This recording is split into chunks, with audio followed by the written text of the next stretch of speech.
calling again. The mouse is back. I'm back in your walls again. Garrett and Steve, I'll never leave. Yeah.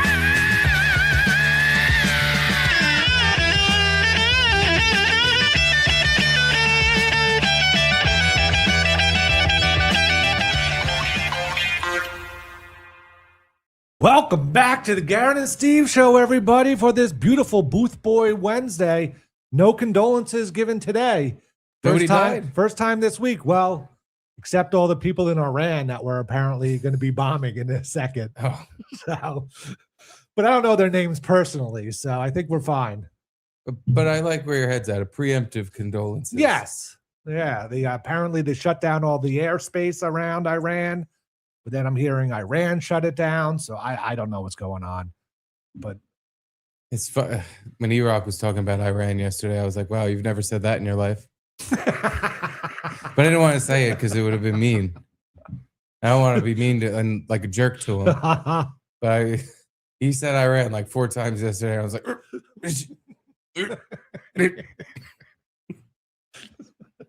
love you, Rock. I've never want to make him feel bad. No, yeah, you bit your tongue a lot though yesterday. I did. And it's funny coming from me because, you know, I'm a gentleman of fine stature, big fat fuck. Mm-hmm. You want to pop another button? I don't know. It doesn't look. You do look look right on me. Yeah, Why does it look like I have a farmer's tan? You have a pale chest. I do too. A couple of pale-chested weirdos. But it's not even sunny out or anything. I'm never outside. What's happening? I don't Maybe know. it's just from cover that up. You better cover that up.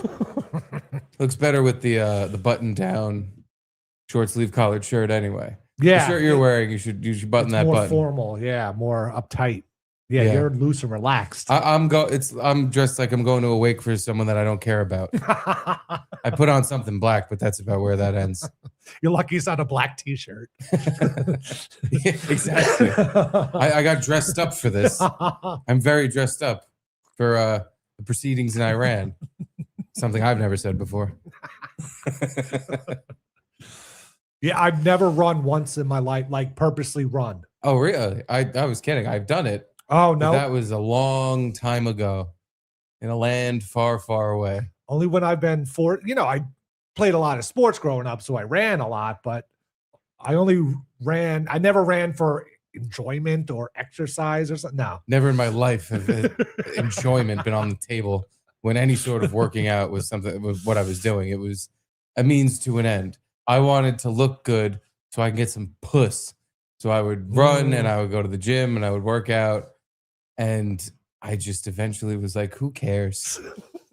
Did it get you puss for a while? Looking back, totally. Oh, okay. All right. So it worked. Definitely. I didn't even realize at the time that more women just spoke to me. Like now, knowing how things were and how things are now, I'm like, oh, people actually like used to come up to me and talk to me. That doesn't happen anymore. That's a thing of the past. But that's women also, don't even fucking look at me with what I have going on now. But that comes with age too. Yeah, you know, like when you're younger, and also your wedding ring. You know, but I heard this was like a chick magnet. Yeah, that's what George Costanza told me. Oh, yeah, that's true. It has been the opposite. It has been a negativity spreader. But he followed it up with, didn't he? Because like I still wear it, but my fiance died. Wasn't that why he was wearing it, or no? Or is that a different plot line? That's a different one. That's when he has the picture of the model. Yeah, and he wasn't wearing a wedding ring during that. It's saying like, no, I think that was a different episode because the episode you're thinking of, I remember at one point he's talking to some lady and he's like trying to get it off his finger because that's right. He's like, I'm not really. He couldn't get it off. Yeah, I don't know. I have to rewatch the entire series again so I can remember the plot points. Whenever I go to my aunt's or stay overnight or something, I've been watching Seinfeld on Netflix, and it's amazing how many episodes you forget about. But then once you see them, I remember like every plot point as it goes. You know, like every joke that's coming, and it's still funny. Yeah, that's the thing. Like just now, kind of couldn't remember what episode the thing was, but I've seen every episode so many times Yeah. that once it does come on, I can recite it. Yeah. It's weird how it's like your brain really stores a lot of memories that you don't need For no reason. Yeah. and they're not even surface level. They have to be tapped. You Yeah. tap into your memories. So you remember that, season 4, episode 6, when Kramer said, "Hoochie Mama." That's a memory you need to tap into, like a secret agent, Yeah. Like what? Where? super soldier. But what? It's like in your brain, and then something gets activated when you see it that recalls all the. That makes no sense at all. I don't know how it works. Me either. I don't know why some parts of your brain need to be dusted off. Like this machine, this soft tissue machine in our skulls, really, it is both. It's simultaneously the most amazing thing in God's creation and also nearly useless and stupid. It comes up with some of the dumbest things. The human ingenuity it has no bounds when it comes to how stupid we can be. It's a good point. I hate the phone. It's a modern marvel of human ingenuity. Yes. Anyway, should we get right into talking about the man with the world's smallest penis? Let's get into it. Or did you have something else that was more pressing? I mean, I had the Timothy Busfield stuff just because he was most people would probably recognize the face, but not know where he's from. He was in like 30 something. He was also Poindexter on Revenge of the Nerds. That's where I first met him. I don't think I know him. Really? Okay. I didn't hear you were talking about it before the show. I had no idea what you were talking about. I don't know anything about this case. Which article do we read first? Which ones are there? Or are they both the same story? One was just an article, and then the other one was the video of him that he made for TMZ. So apparently this guy, Timothy Busfield, married to Melissa Gilbert, who was on Little House on the Prairie. Here's the guy, by the way, if you need never watched that photograph of the man. Yeah, he married to Melissa Gilbert, and he was filming some show called, I want to say, The Cleaning Lady. That was on Fox or some sort. I don't know. Oh, we got some ad on the thing. Son of a bitch. And he was filming this show, I believe, called The Cleaning Lady in 24-25. And there were 2 kids on the set, I guess, in the show. Uh-oh. And they accused him of molesting them, I guess. So yeah, not like, I don't know, more just like inappropriate touching, I think were the allegations. But so he what is the distinction there? Isn't it all just under the umbrella of molestation? Yeah, it's all bad. Yeah. But there's levels of inappropriate touching. Yeah, I don't know. I don't know what they're really accusing him of. It's a little secret. Like, what do? Give him a wet willy? It was inappropriate touching. It wasn't exactly sexual. It wasn't exactly molestation, but that was inappropriate. Maybe they walked up and their shirts were untucked. And he's like, you have to tuck it in for the scene and touch the penis. I don't know. Is that how it happened to you? Yes, it is. Is that how you got tricked? My gym teacher's always making me tuck my shirt in. He tucks my shirt in like 8 times a class. It's already tucked in. Just keeps tucking it. I'm not even wearing a shirt now. Just keeps tucking my shorts into my balls. He looks like a guy, though. It's funny. You can kind of say that about most people that aren't handsome. Any guy that's not handsome, as soon as he has a mugshot like this and it's for child stuff, it's like, oh yeah, he looks like it. He looks like it. Yeah. Yeah. What did they purposely put the camera up a little higher just so they, like, even Trump had that kind of look where you're looking down but looking up at the camera. Yeah. Your face is down but you're looking up at the camera. Yeah. To make you look more sinister. He was also in a show I really liked, Studio 60 on the Sunset Strip. It was an Aaron Sorkin show on, I believe, NBC. And it was kind of like a show within a show. Like there was a show that they did on the show, but then it was also behind the scenes of that show kind of thing. It's a show about nothing, about a show about nothing. It's like Seinfeld again. Kind of, but it wasn't really about. It's like the season where they go to NBC and they make the show about nothing. On the show about nothing. And Aaron Sorkin also had Sports Night, which is one of my favorite shows ever, which was about like ESPN Sports Center, but it was not Sports Center. But then, it was like they would do that Sports Center show, but then it was all the behind the scenes stuff going on. That was a really good one too. But Studio 60 was fun. It had Chandler Bing in it.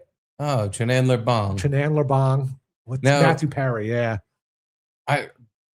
This kind of not have it doesn't have anything to do with what you're talking about, but you made me think of it when you talked about the show within a show. Seinfeld again. When you watch episodes of Seinfeld, do you think that looks like a show that was fun to make and like jokey and happy, or like super serious and everybody feared for their jobs and lives? No, I would say jokey and fun. Apparently not. I was listening to the old episodes of Costanza podcast. Really with George Costanza. And I figured because it's such a funny show, like it must just be like, Larry David's cracking jokes and like writing them into the script as they go. Yeah. Which I'm sure that did kind of happen. But from what he describes, he was like, everyone was really on edge and it was like a nervous environment. Nobody wanted to screw up. And Jerry was like really keen on, like, it has to be perfect. It has to be perfect. He was the least perfect one in the show.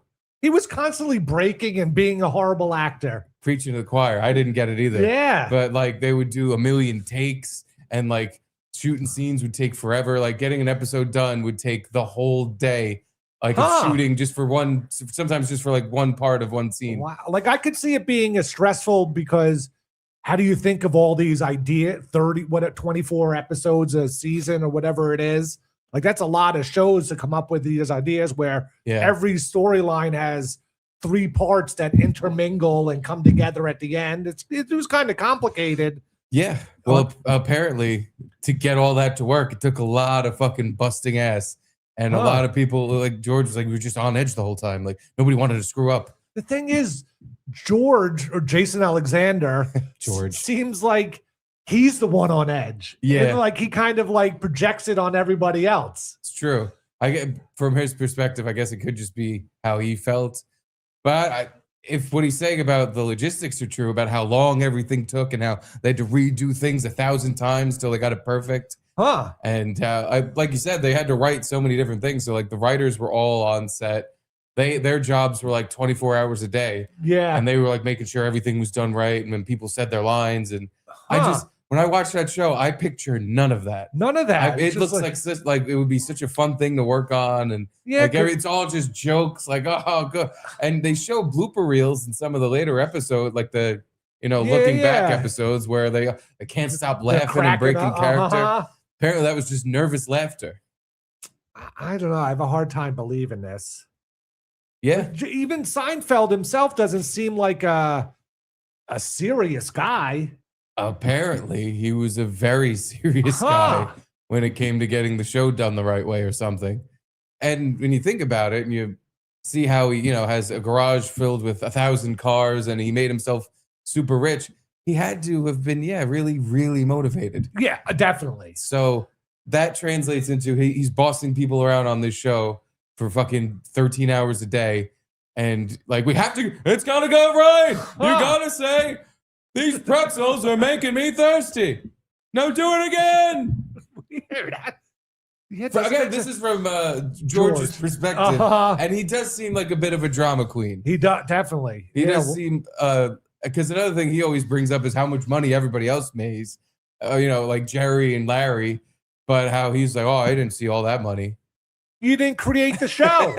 You were just an actor. But on the credits, he gets George as played by Jason Alexander. Like he gets the little extra credit thing. It's crazy to me listening to, I'm like, how could you have a single complaint about being on America's TV show? Yeah. But apparently he's not upset. He's always very thankful and thankful to Jerry. They made his career, but then he kind of will say like, hey, this wasn't the best. Like I said, I could see the storylines being stressful, but like once you have it down, then it's like, let's just film it and have fun. Then if you think so. But then Jerry cracks the whip. Yeah. You're not doing it right. But he didn't Summer of George. He didn't do anything. Like so many times, you could tell he was like holding in a laugh or trying not to do something. You know, like he was a bad actor. He was the worst one. This is just my opinion, and apparently yours too. I thought Jerry sucked. I thought he was the worst character on the show, and not helped by the fact that he doesn't seem to do a great job of acting. Definitely not. And I thought it was on purpose. It was like, well, how can I be acting when the character's just me? This is how I would just act. So it's not acting. Apparently not. Apparently the opposite. This was a fucking read every letter and every word of every line production. Wow. I could maybe according to fucking Crybaby Costanza. I mean, maybe I could see Larry David. I was gonna say maybe Larry David was that way, but then with like Curb, it's just like here's the talking points for the scene and just start riffing. So now I'm wrong because it's like he doesn't seem like he's the. It seemed to me like according to George, it was kind of both of them. Huh. They were both very anal about how getting it done and getting it done right. Again, when you watch that show, it makes sense because of how successful it was. I'm like, oh yeah, it must have been a ton of work. But when you watch it, it doesn't seem like it seems so natural and like just a goofy, funny thing. Maybe that's the trick where it's like it just seems so natural because they put so much work into it. I don't know, but yeah, maybe that's why they reshot everything 1,000 times because like, no, it doesn't look funny. That's what George said. He was like, Jerry would be like, it has to be funny. That's what we're here to do is make a funny show. And if it didn't seem funny to him, they'd have to redo it or rewrite it or re-something it. Huh. Wow. Okay.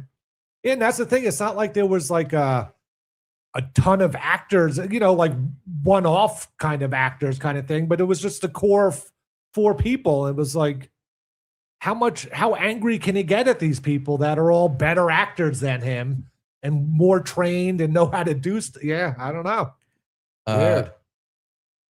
I just love this. Larry would bully Fred Stoller. Do you know who Fred Stoller is? Yes, he was he was in the show once or twice, I guess. He was just like the nerdy Jewish comedian kind of guy. Yes. But I don't know if he played a comedian on the show. I don't remember. I know he was definitely on the show at one point. Yeah. I can't remember what he was though. He has a funny voice and like just a very nerdy, nebbish way about him. And it's very funny to picture Larry David just poking him in the chest, being really, really mean to him. He portrayed Fred Yerkes, a character introduced in the 1995 episode The Secret Code as a nod to fellow staff writer Jeffrey Yerkes. Why don't I remember that at all? No. Staff writer, co-wrote 2 episodes. What the fuck? What was this character? Wiki sign. Again, just Jeffrey Yerkes. Huh. I actually had him confused for a second with the guy who has the TV guides that Oh no. Oh God. I don't even know if I know that guy's name. I don't know his name. But I forget. If you said it, I would be okay, yeah. But this guy, Larry, I rewrote the part of the script you wanted me to write. Yeah. Now go get me a fucking bagel.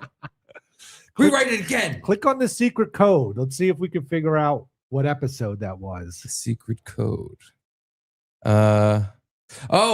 Oh, Bosco. Oh, that's that's right. But what the fuck? Who's Fred Stoller in it? Oh, wait. I think he plays somebody that Elaine wants to go on a date with him because he's such a nothing guy, but he's not interested in her. And she's like, what's this fucking guy's problem? So she's like obsessed with him just because he's like, again, he's just like this nebbish, like, hi, Elaine. But he has no interest in her. And she's like, what the fuck? I need this man now. He doesn't care about me. Who does he think he is? Yeah, that's what it is.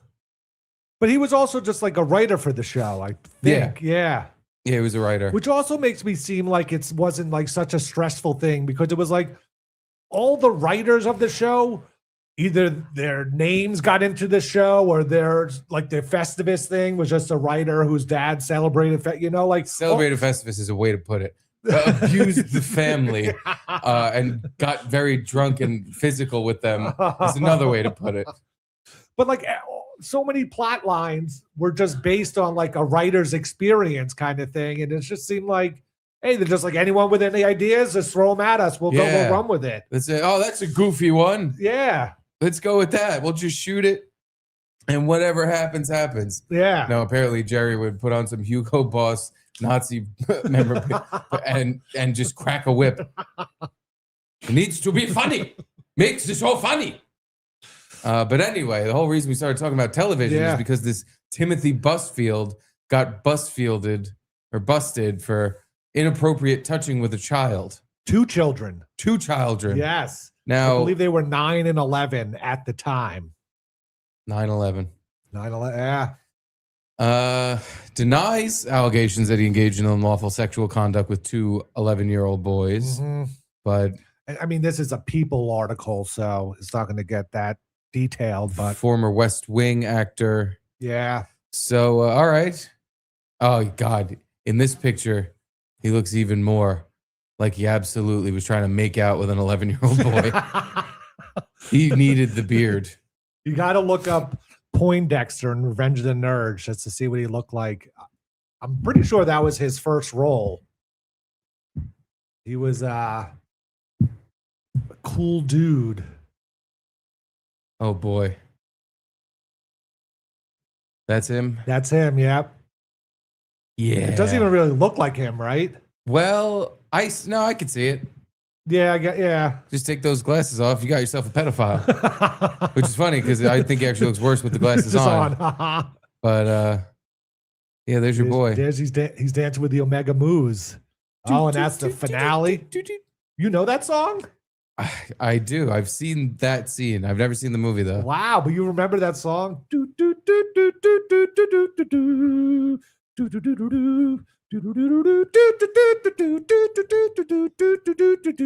And he went with his violin. So now,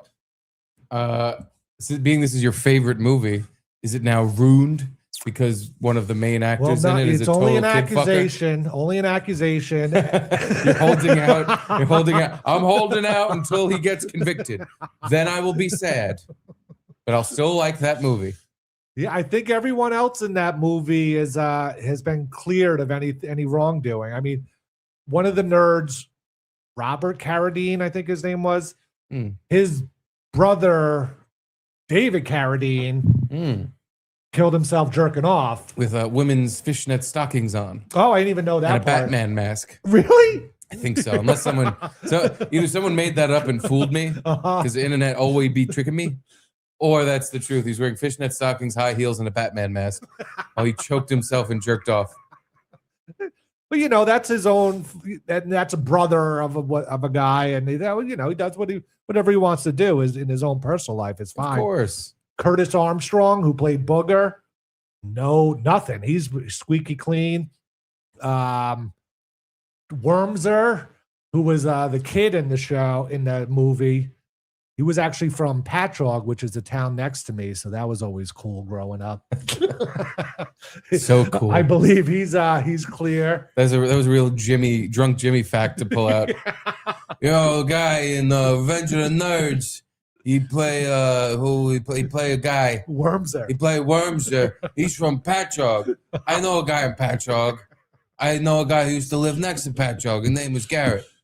In 1984, whenever I saw the movie, probably 86 or something, that was like, holy shit, that's a pretty cool fact. He's just like me. He's just like me. I know. We're a hop, skip, and a jump away from Ronkonkoma. But there was no internet, obviously, so that I couldn't find out where he lived in Patchogue. But... Oh, so you're gonna just go to his house? Yeah. Hey man, I saw you in a movie. Loved it. And he was, in the movie, he's like, I don't know, 12 to 14, around, he was kind of my age at the time. He was Timothy Busfield kissing age, is what you're saying. He was in the range for a good smooch. But on the TMZ link, Timothy Busfield recorded his own video. Oh, good. Probably clears his own name. Clears his name, Yeah, thank God. This is something that guy like Michael Jackson should have done. Other Jeffrey Epstein. They all should have just R. Kelly set up a camera and taken a video. And I'm sure what he's going to say is, guys, listen, I didn't touch that kid. What are you, crazy? Wow, how'd you know? Because it would make him look totally innocent. I'm just trying to think of what would make you look super innocent. If you just go on camera and say, guys, this thing they're accusing me of, I didn't do it. Honestly, if he says anything other than that, he's a retard. Because even doing that, you're going to seem pretty goddamn guilty. Yeah. But you better not say anything else. You should say nothing. Right? Wouldn't your lawyer tell you just to say nothing? Your lawyer will point a gun at your head and say, if you don't say nothing, I'm going to shoot you. Yeah. You're going to blow this case. But anyway. Now, I want to say... You're going to blow this case worse than you blew those kids. I want to say he got a lawyer after he made this video because he... oh, no, never mind. Because in this video, I believe he's in New Mexico already. You know, New Mexico isn't Mexico. You can still get arrested there. You're still in America. I escaped to New Mexico. Now they can't catch me. Hi, everybody. It's Tim. I'm sure Tim. most of you know that are watching this that I was ordered to come to Albuquerque. I'm here now. I got the call Friday night. I had to get a lawyer. Saturday, I got in a car. I drove 2,000 miles to Albuquerque. I'm going to confront these lies. They're horrible. They're all lies. And I did not do anything to those little boys. And I'm going to fight it. I'm going to fight it with a great team. And I'm going to be exonerated. I know I am, because this is all so wrong and all lies. So hang in there. And hopefully I'm out real soon and back to work. And I love everybody for supporting me. Thank you. I don't think you need to tell us to hang in there. I think you need to hang in there. I would go, after all the Epstein stuff, I would go easy with the hanging in there references. You never know. And just call them boys. Don't say the little boys. It seems a little creepy to This is why you don't make any statements, because no matter what, there's going to be something you said that sounds a little pedophile-y. Even if you speak like a robot and you barely address it, something you say is going to get picked up. And yeah, he did say those little boys. He did. And now he's guilty as hell. Guilty. But also he's like a pretty big celebrity, you know, like not the super recognizable kind of, but he has money. He couldn't fly down in Albuquerque. He had to drive 2,000 miles. Yeah, why did you do that? With your thoughts? Like, just fly down there and get it over with. So then I didn't even think of that detail, but yeah, why not just fly? You afraid of planes? I don't know. I'm afraid of flying and dating anyone over the age of 5. And today he went to court. I see. Yeah, I mean, this is like just normal court proceeding. He doesn't even really, I don't think he says anything, but the judge, you know, it's just a little. Looks good in orange. It'll kick in. Ms. Fairberg, had you had an opportunity to advise him before I call the case? I didn't know if you needed to call over to the podium first. We've had an opportunity to confer. Thank you, Your Honor. All right, thank you very much. Go ahead and get. Just look at the guy on the right. The guy on the right who's just staring at him. Pedophile ass motherfucker. How come he's got striped pajamas on and he's got orange pajamas on? Maybe it's different, like some sort of signal for different crimes. Different parts of the jail? Yeah, maybe. Maybe orange is like solitary protective custody, which I'm pretty sure they have to put a lot of these guys in because they won't even make it to court. They usually, the guys in the striped pajamas usually don't take too kindly to having kid fuckers in same cell as you can't really just say they're just accusations. They haven't gone to court yet. I'm not innocent until proven guilty. Yeah, if he makes a statement like he did in that video in his jail cell about not touching them little boys, they're not going to exactly strap him to a polygraph before they beat him to death. They're just going to assume he did it. Thank you very much. Go ahead and get started. All right, we're on the record, FR. It was he asking her, does she know what I did? Does she know? Did you hear the little boys thing? Did you hear the little boy? I meant to take that back. Can I have her strike it from the record? Is that a thing? You know, the record of history and time and society. I just want to strike that time I said little boys. I mean, it was so innocuous to me. I can't believe. 273-2026, State of New Mexico versus Timothy Busfield. James Plummer for the state. Amber Feuerberg on behalf of Mr. Busfield, Your Honor, who appears in MDC custody. Good afternoon. Mr. Busfield is set for felony first appearance this afternoon. Counsel, have you had an So where she opportunity said, to advise? Good afternoon. It's not a good afternoon for him. It's just, I mean, it's, It's just a formalities. saying. Yeah. You just say that as, it is, the juxtaposition of, It's his worst afternoon right now. he's had some way better afternoons, I'd imagine. At the playground, at least, he's had some way better afternoons. This one, but what's the judge supposed to say? Bad afternoon, pedo. Bad afternoon for you. I'm looking to throw the book at you. What do you have to say for yourself? Advise your client. Yes, I've had an opportunity to advise my client of the charges against him, the possible penalties, and his rights. He does not raise a probable cause challenge at this time as a result of the arrest warrant, and I understand, Your Honor, that the state has filed a motion for pretrial detention. It would be very funny if he dove at the judge like that one guy did. Remember that? It's one of the best videos ever. Like leaped over a Jumps desk. over, jumps over onto the bench or whatever the fuck. He looked, that guy that did that looked like a dummy. His body went so straight up in the air. Literally looked, he went limp like a dummy. Everybody who gets accused of something this horrible should just do it. Just go for it. Whatever, yeah. You're What do going. you got to lose. You're going into the slammer. Thank you, counsel. That's correct. It looks like a probable cause was found on January the 9th at the time the warrant for Mr. Busfield's arrest was issued. And Mr. Busfield, the state has filed an expedited motion for All right, I pretrial guess. detention in this case, sir. That means you will continue to be held without bond pending your hearing before the district court, sir. That hearing will take place within the next 5 business days.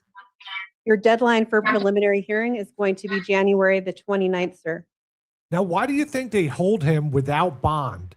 He The went only down. thing I can think of. He drove down to New Mexico, turned himself in. Yeah. He doesn't seem like he's going to be a flight risk. Mm-hmm. Why can't he just pay bond and wait it out to the January 29th? Usually the problem when you hear about stuff like this is that the judge is way too lenient and they give them this like $300 bond. And it's Yeah, like, this yeah. guy did a sex crime. He raped someone. Like, what the fuck? So if they're holding him without bond, either the judge is extremely strict and, an anomaly at this point, Mhm. or they got something.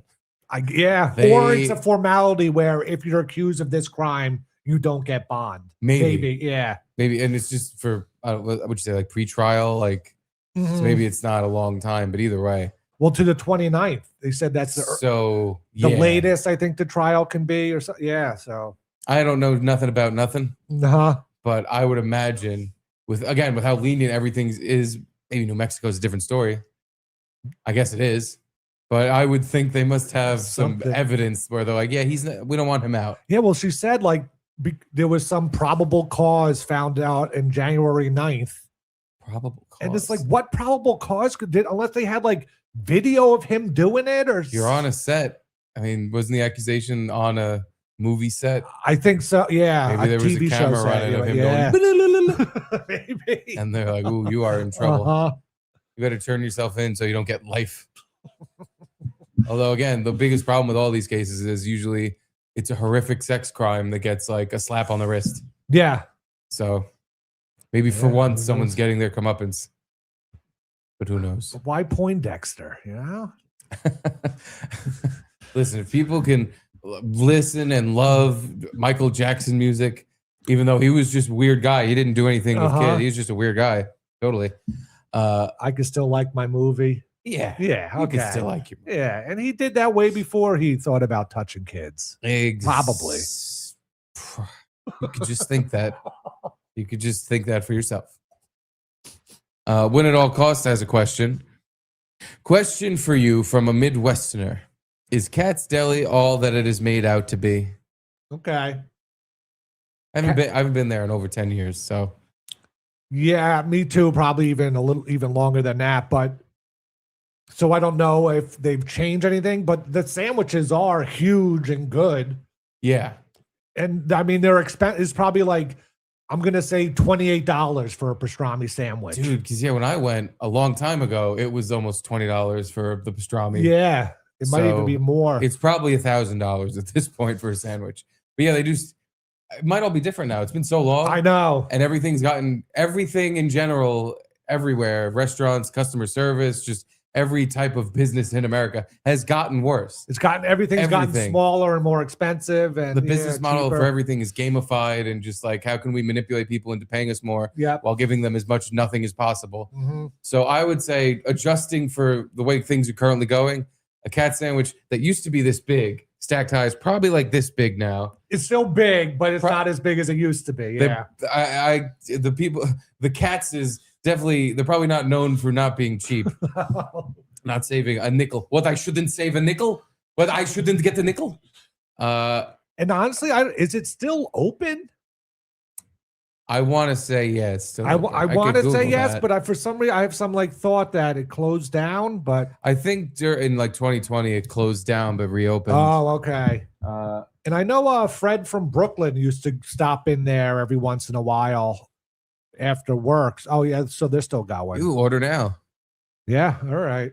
Let's order it to my house. Now, like, obviously you could get like the same exact sandwich in other delis, but if you're out of town, you want to go to the place that's known for. So you could say, I got a Katz's sandwich. Yeah. So, yeah, because I mean, there's a place in it's an absolute tourist trap. But with that said, look at what you get. Yeah, it is.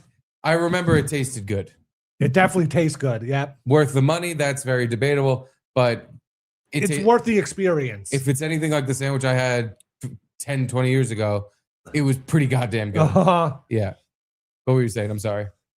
I'm you not went to sure. another place? Oh, yeah. No, there's a place in my neighborhood in Brooklyn called David's Brisket House that has the same size sandwiches and pastrami and everything. And, it's like $20 a sandwich. And I'm sure this one's $28 or $30. But you don't get the story as I'm going to Katz's Deli.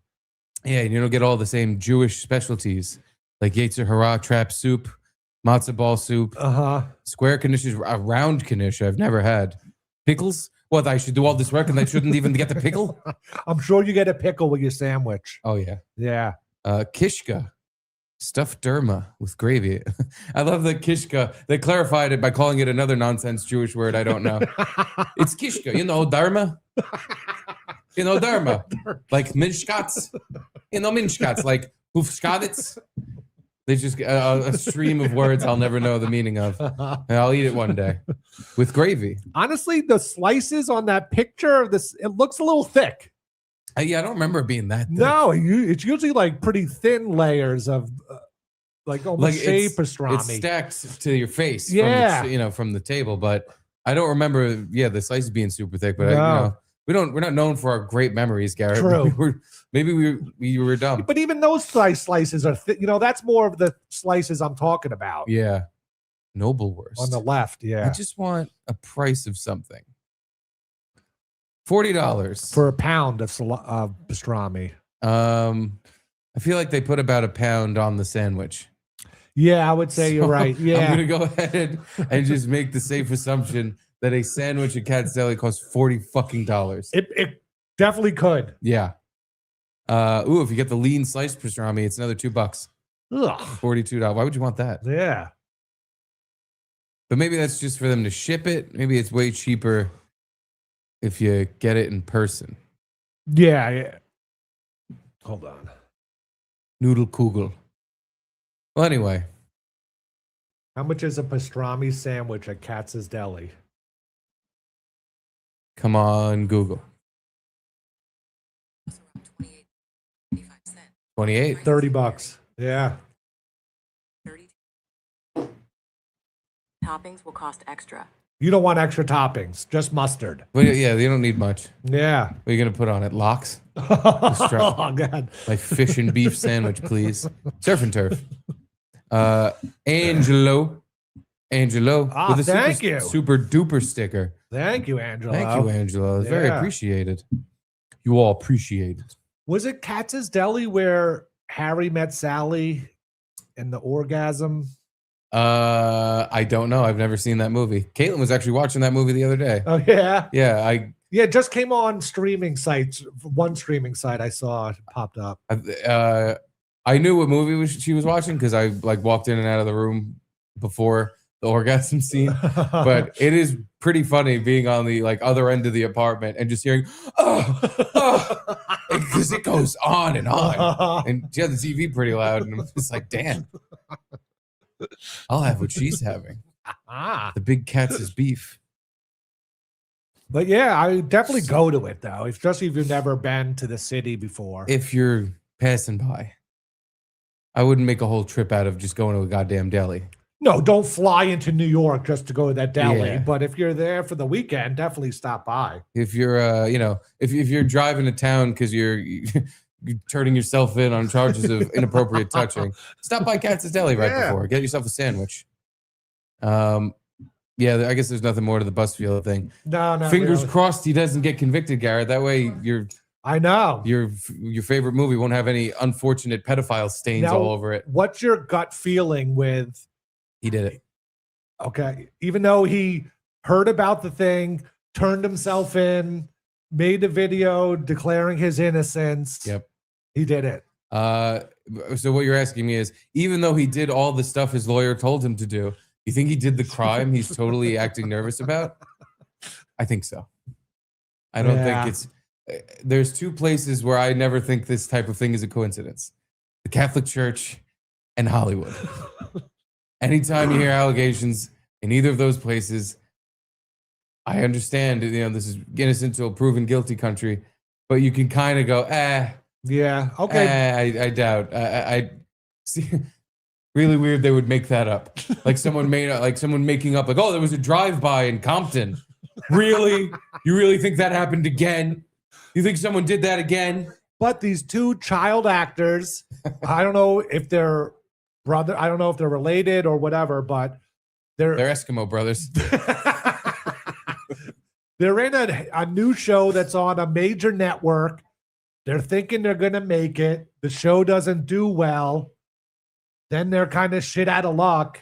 And then the parents are like, you're our cash cow kind of thing. You better make up some sort of, let's make up some accusation to get this guy in trouble. Let's pick the richest guy on the set that we could accuse. Or alternatively, while the show was successful and they're getting paid and, it's very exciting that they have this new Hollywood career, maybe there was some weird stuff happening that was they're kind of choosing to ignore because everything else was just going so well. Like, we're going to be the stick in the mud. We're going to ruin this for everybody. We're going to make a whole thing. He's acting a little weird around the people. Let's just try better to keep them away from, being alone. They're making good money now. Yeah, let's just. Maybe we'll just let it go. And then, the plug gets pulled. Then you're like, whoa. This wasn't the deal we weren't had. Pimping our kids out for free here. I don't know why you would ever let your... I watched that Nickelodeon documentary about all the crazy pedophile shit that was happening back in the 90s. Yeah. And the late 80s. What was it? Rob Schneider? Not Rob Schneider. Dan Schneider. Dan Schneider, yeah. And there was even more than him, though. It's like people that are adults that want to get involved in this children's programming stuff, unless you're just like, there's so much money in this. I almost after seeing how much money Stupid Miss Rachel's made, like nearly $1 billion, I'm like, maybe we could me and Garrett could just hold up letters. Like, A, apple, B, banana. And we'll just have a colorful background or something because the money is insane to do basically nothing. To do retard, just read bullshit to kids. You'd have to have some appeal to children, which is why the most successful ones are like the Blippi guy. Do you know Blippi? Nope. I want to go out on a limb here and say I think he's done something Timothy Busfield with a child. He talks like this. He's like a Pee Wee Hermity kind of guy. Okay. Which work, kids love it. It sounds like fun. Kids love it. I hate it. I don't allow it on in this house. Nice. He creeps me the fuck out. Good. He's something up with Blippi. But that guy, he's another one probably making $1 billion off of just singing Old MacDonald Had a Farm and shit. Oh my God. Yeah, that's the thing. It's just so easy. Yeah. It's not though, because if you do it and you don't succeed, it's like, what the fuck am I doing Exactly. Yeah. wrong? But when you see successful versions of it, you're like, oh, anyone can do that. It's like Yeah. everything else in entertainment. People that make it look easy, it's because they're good at it. They make it natural. Yeah, I guess so. But some people, like what I was saying, this Nickelodeon thing, are only in the kids entertainment industry so they can be around kids. And a lot of these parents were just like dropping their kids off on the set and like, all right, I'll see you later. Go make money. Yeah. So you had like handfuls of kids that are unsupervised. You had the couple where the parents would be on set and would not allow their child to leave their eyesight because they've heard the stories. Oh, even back then? Yes. Oh, okay. Wow. And it makes you go, well, what? I guess these other parents either didn't hear any stories and just thought this was nice, clean fun, or they didn't care. And they're like, well, whatever. Yeah. If that's what it takes to be a star, that's what it takes. But did the kids whose parents stuck around, were they saved? Or Yeah. did some of them get secretly molested or something? From when I remember, there was this black kid who his mom was just on set with him every time he did anything. And he said he had a problem with them being racist. Yeah.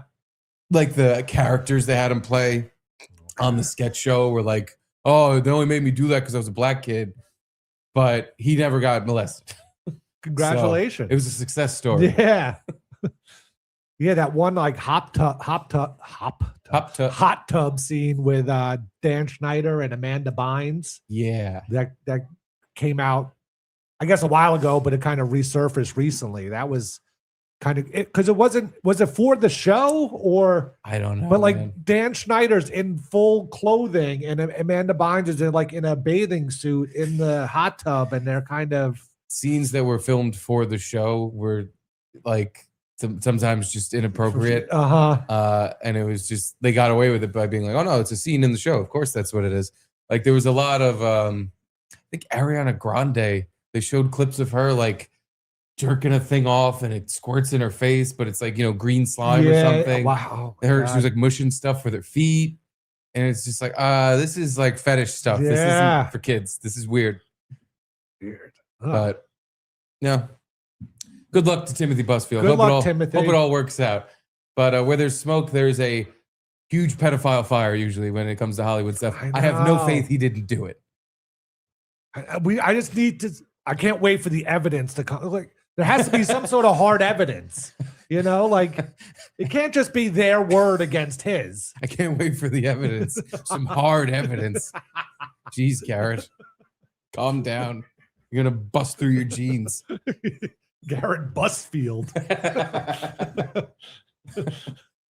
No, I mean, who knows? That's the thing. You're right in that what you described could be the exact situation. These kids could have thought they were getting into a more lucrative thing and everything's going to work out. Now that it's not, they're like, well, fuck all these people. Let's see how they like going to court. Yeah. And I don't know.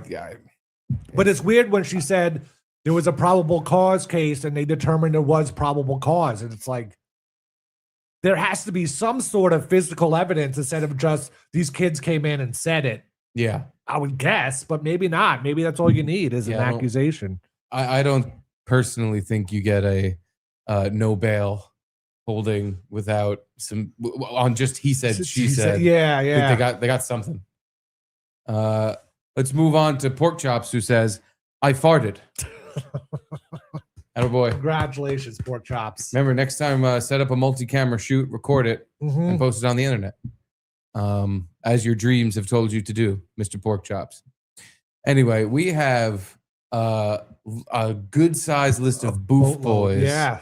From last week, too, we kind of put people on pay no mind list, and boatload. They didn't. We didn't reciprocate when we were at Gino's. Yeah, that's right. We never got to that. Gino's is just it's a drinking hole of debauchery. It's not a place to get down to business. Even though we do a business podcast there, it's very hard to keep up with the business. Yeah, because it was just drinking, carrying on, fighting with the cat. Yeah, fighting with homeless people. Namely, one named Gino.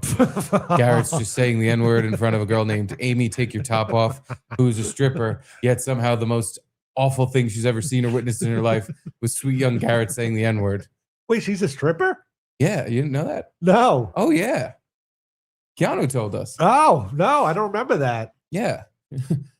And I just assume if you're a stripper, you also suck and fuck for money. Yeah. And the things she's had to have seen and done in her lifetime would probably turn the both of us pale. Yet, when you said the N-word, She turned pale. paler than pale. Yeah. She looks shocked, downright offended. But anyway, Yeah. let's get to our boys in the booth.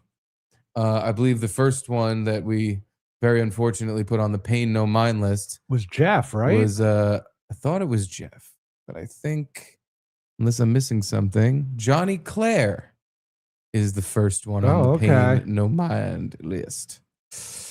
Johnny Clare says, Booth Boy video. This is a bit long. Oh, perfect. Nice. We will get to nothing else. And I'm not sure if it's Booth Boy material. Doubling down on perfect. But I saw it and would love to see Steve's reaction. Okay. It's a review of the Christmas menu from the 3 Michelin star restaurant, The Fat Duck. Wow. Okay. That sounds cool. He knows I'm a big Michelin star guy. A restaurant started by the famed British chef Heston Blumenthal, Never heard of him. who specializes in gastronomic science. Okay. The meal for one and a glass of wine costs over $600. Needless to say, that could One buy glass of wine? it's probably really good wine. Even though Angelo gave us, $1 billion wine. We Yeah. went to his house. I and know. I think some of the bottles were like $600. I think easily. I think more than that. And perhaps more than that. And us two They were- slobs are just like, it's good. it's good. Just tastes like good. Just like grape juice leave out in the sun. Good. Yeah, he really. Well, let's see how quick I could chug it. He wasted on the palate of a man who was eating Pop-Tarts just that morning. 'Cause, I'm sure it was a good review I gave. But with any booze, whether it's whiskey, wine, I've had very expensive stuff and just been like, well, it was good. Yeah. You expect with so much money, you take a sip and go, wow. Oh my God. Yeah. That was- I just can't stop drinking this. This is so amazing. I I'm want to addicted. fuck this wine. I want to stick everything I have in it. But it's just like, wow, it's wine. It's pretty good. But anyway, needless to say, that $600 could buy Garrett a lot of bugs. A lot. And believe it or not, there isn't one Muslim in the video. It's a Christmas miracle. Am I right, Steve? Here's the video and the menu. Bon appetit. Awesome. I can't wait for this. Merry Christmas and Happy New Year. May your holiday season be filled with cheer and sparkle smash. Merry Christmas to you, Johnny Clare. And Happy New Year. I'm sorry, Johnny Clare. I'd like to apologize that I implied there's a good amount of Muslims in your country. I'll never say anything like that again. I promise. Wow, 40 minutes? This is kind of long. 40 minutes is a little bit long. Should we look at the menu first? No, I think we should watch the 40-minute video first. Okay, all right, first. No, you're right. I guess we should look at the menu first and then watch him prepare some of this food. Let me put it in another tab. I'll say tab really long because for some reason a picture that was already pulled up is now taking an hour and a half to reload. There we go. Christmas at the Fat Duck by Heston Blumenthal. Wow. Christmas tipples. Snowball Bucks Fizz Bristol Cream. So what's cool about that is I don't know what any of that is. I don't know if that's a drink or if that's an appetizer. I'm gonna say drink, but I don't know what a Snowball Bucks Fizz and Bristol Cream is. It sounds good. It does. Aerated beetroot. Okay, that's a beetroot. Yeah. Horseradish cream. Nice. Aerated sounds interesting. Like that just means it's like foam. Oh, is it? That's what I'm guessing. Or it's not they punched like a lot of air holes in it. Maybe. That's what I assumed. Is like he took a Some speed holes. hunting gun, a rifle, and just shot buckshot or a shotgun. Pine tonic of botanicals, green herbs, pine smoked cumin, and Jerusalem artichoke. Oh, wow. Easy with that over there. All those Muslims might get upset. Johnny Claire, the ones that don't exist.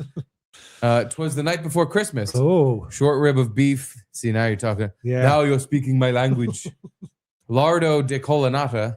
I think that's colon lard. Dried fruits, gold carrot, and sherry. Ooh. I like that. That sounds delicious, even though, again, I don't know what colon lard or gold carrot. I guess it's just the color of the color carrot. of the carrot. Yeah. And then Breakfast. breakfast in the middle of the meal. Breakfast baubles. Truffle egg, smoked salmon, buttered Ooh. toast, chicken liver parfait, and plum. Oh, that sounds delicious. That's the thing. I'm a little bit of a foodie. I would eat anything on this menu just because I like trying stuff I have not ever had. I like these kind of places that are douchey. I get it. And it's like all, pretentious people eat But there. it's creative, and I've never tried things like this before, and I'll never be able to try it again, really. That's what I'm into. I'm less interested in like, I'm going to try 10 burger joints to see which one has the best burger. Yeah. I'd rather go to one place that like, we do burgers weird.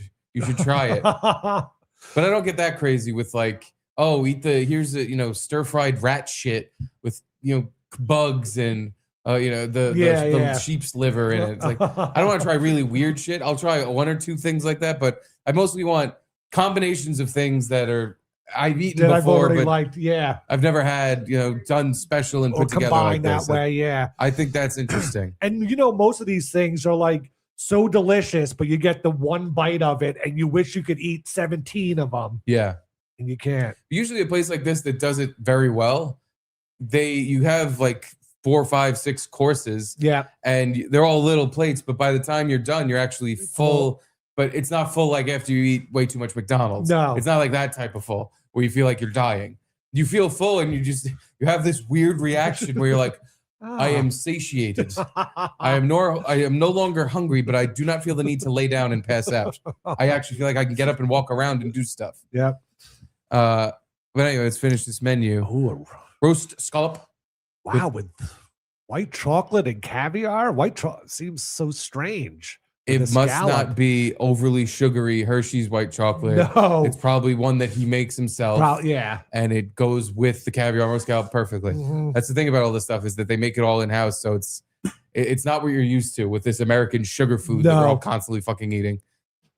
The King's venison, Mm. beetroot, chestnuts, Brussels sprouts, black truffle, and umbles. Hmm. What the fuck are umbles? No idea. Cheese, nuts, and port. Okay. Botrytis. Don't know what that is. Botrytis. Cinerea. Like a kid in a sweet shop. Okay, the two last things it says on the menu are just words. Actually, the second to last thing, I don't know if those are words. No. They seem like made up noises. But All right. now let's check out the review of Heston's Christmas dinner. The spell now. Which one do you want to know? Expelliarmus. Expelliarmus, yeah. Stupefy, I think is another one. Oh, I don't use that one. No, we don't use that. Okay.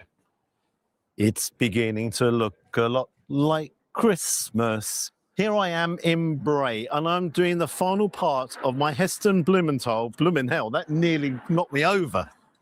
What's that van driver doing? I don't recognize Heston him. I feel like I Blumenthal would. trilogy. I've been to his Yeah, I also If you Michelin don't know, I I've would been see him like at least at some point on a cooking show or. I personally know everyone in the UK, so it is weird that I don't know him either. Yeah. and I'm always in the festive spirit. What do I win there? Your little crown. Gold coin. And I do need this. Okay. Welcome, festive friends. Aerated. Here we go. Gold coin. Oh, Okay, here we go. Aerated It's not gold coin, beetroot. it's silver coin. The fat duck. Oh, it's something there, obviously, that you can remember that you've been here forever. This That's a nice corner touch. of a I like room that. kind of Away looks we go. The adventure begins, and I I don't know. can't Yeah, really not, wait. not like I'm a super fancy excited. No. 3 Michelin stars food must be amazing then. by the genius that is Hester, and I think he's a genius. Straight into the main course. Aerated beetroot with horseradish. I'm eating with my hands in a 3 Michelin star restaurant, but that's the Yeah. way the chap told me to do it. That is obnoxiously small. That's one bite of food. Usually with some of those small plates, you get like 3 bites. You sort of get the palate really excited. You sort of get the palate excited. It certainly did. Yeah. Whoa. Whoa. Sorry. No. I always find they're very Moorish. Yeah, without a doubt. Yeah. But after about Moorish? 3, I think you'd start drowning. Would you? Oh, we'll find out. No, I'm only joking. Definitely got beetroot. This guy's a real cut up. He's like, yeah, I know you're joking because we're not giving you 2 more. That was a good one. Maybe I'll have a couple. I hope he makes that joke after every serving he gets. He has one more bite of the beef bauble or whatever the fuck. Oh, that was really good. I think I'll have another. I'm just kidding. I won't have another. Just burst in your mouth. Horseradish had a nice little strength to it, so both went mad. He got the palate going though. He was right about that. So I think Been on another 5. I'll take the challenge on. what he's explaining is that aerated thing did have like a million little holes in it, and the horseradish paste or whatever was in the middle. So when you bite it, it like gets squeezed through the holes. Oh, huh. Okay. I think. Last introductory dish. Okay. The idea again is palate preparation, right? So looking at stimulating it, like with the beetroot, really gets mouth watering. Yep. This one, again, using those same ideas of heat to do that. So we've got some smoked cumin working in there. Plenty of acidity. The tonic I poured on top, packed filled with all sorts of green things. So you've got green tomatoes, green apples. You have nasturtium, parsley, astroturf, most John Deere tractors. Some of those, I might have made some of those up. But also because it's Christmas, we've infused it with some pie as well. So you should get that smell. And I recommend combining a little bit of everything together with each mouthful. Absolutely superb. Tell me how Thank to you eat. very much. Don't need dream You should, to yeah. really taste it, do you? Oh, you think I don't know how to Serve eat? this there. He's put a smile Do on I have to my hold face. the It's fork not for too me? stuffy, is it? Some grass ends in there and all the rest. So let's just Those dive look in. pretty. He said, try it all together. A lot of fucking Again, a flowers. kind of palate cleanser. Whoa, it's weird. 'Cause you're getting completely different layers of flavour. And so it's quite earthy, acidic. Yeah. It's going to sound silly. I'm getting pine as well. So you're getting pine. You Got the eating it with a artichoke in there. fork? That's, as he's saying. Yes, he As he is. says. 100% Bit yes. of a palate cleanser. Spork The in his flowers food. look pretty. There's no doubts about that. They look pretty. All right. I grow weary of this I'm man and his immersing myself eating. in this whole experience. Should we skip to like You're right. I It's don't know. absolutely incredible. skip There's to so this much big going peak on. over And I here? really mean so much going on. And then that's battling away all sorts of us, which is then enhancing the flavour of the scone, which is making it very, very sweet. I kind of think I know what I'm talking about on this one. I don't. It's the first time I actually think I know what I'm talking about. It's mad. Eat something else. Thank you. There we go. Aha. Oh, the black truffles. The main dish. The king's venison. Hey, Josh, how are you? Very well, yourself. Very, very good, thank you. Good. So, main course today for Yep. our Christmas dinner, we have That's right. King's venison. So it's based on the Christmas dinner that William I preferred. So we've got a beetroot soubise. Yes? We've got a cooked crappy beetroot that's been glazed in alcoholic reduction. We've got the fillet of the venison, which has been cured in juniper salt, topped with some buckwheat crumble, some sprouts, chestnuts, and our venison, which has been cooked over a smoking log. Now just going to finish with our venison sauce. The venison sauce. Where's the lamb Wonderful truffle sauce? there, just a little. Beautiful. On the Where's the side, we've lamb got one sauce? humble. So an humble pie would have been what the peasants ate. So like apples and trimmings. So we've officially got a spout risotto, like some sweetbreads, diced hearts as well, Sweetbreads. and chopped truffle, Sweetbreads. and some puff spelt on top, and then some roast potatoes as well. Absolutely brilliant stuff. Thank you very much. No, thank you. Here we go. So we have venison, which is expensive, but then we have king's venison, which is very expensive. See what I've done there? Got some beetroot in between, the truffle on top, sauce of sprouts, everything. Fucking there. eat it. Yeah, Roasties, look he at the told us colour it's of in it them. already. Yeah. Oh, I need you I'll to share them. re-explain anything. And then we sir. have some offal over here as your dinner. Take a bite. which I will dive in and try. It's stalling. He doesn't It's know how not to the eat it. That's venison. the problem. He doesn't know what he's supposed to Obviously, do. It's venison. stalling. It's a lean meat, very gamey. I am going to try it with you, Mr. Truffle. Come on. Just eat it. Mm. See, many people have turned around saying that's still alive. It's not. That's the way it should be cooked, with some truffle. That is really smoky. And that's the way it's been cooked. I don't think he likes it. No. As I said, the venison is quite a His strong face flavor. can't lie. They even did a cut after he took a bite where he's probably like, Good Lord. That's fucking gamey. It's smoky. They cook this in a pack of cigarettes. Jesus Christ. This sucks. The king's venison, more like the king's stool. The smokiness has really, really worked and combined fantastically well together.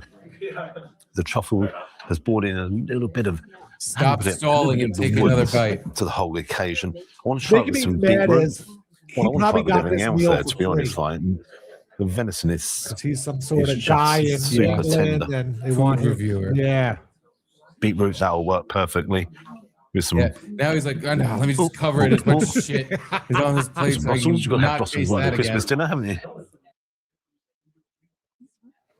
Don't frown. he's shaking his head. No, I'm really wanted to combine all them flavors. I'm really get in and get the flavor of everything. The combinations are brilliant. It's like it's I like he's struggling. scooped up some meat I found in the sewer. And I smoked cigarettes and blew the smoke onto it. And then farted on it with truffle butt. And then I might have served it in a fancy restaurant. That's what someone should do, is, gain the reputation as being a, 3 Michelin star chef, gastronomy expert. Why, all his, get a reputation like that. And then finally, when you're at the peak of your career, just start serving logs of shit. And see if people go along with it. Like, oh, it's such interesting. It has such my palate. such a strange texture to this one. It's a little stuck in my teeth. I got to be honest with you, chef. It kind of tastes like shit. I didn't see corn on the menu, but there's a piece of corn in my teeth. There's definitely some bits of corn. Huh. Usually this comes out in a salad. Today, the chef is serving it loose and watery. Oh, interesting. Wow. Yeah, sorry we couldn't watch the whole video, Johnny, but I honestly would have, but he was starting to bore me, and yeah, he kind of takes his time in between every. It's like, yeah, just get to the point. He do be taking his time. Angelo, this guy reminds me of Steve at my house. I was very food reviewing you, Yeah, because Angelo served us a 5-course 3 Michelin star meal. yeah, that he cooked himself. Wow, yeah, it was delicious.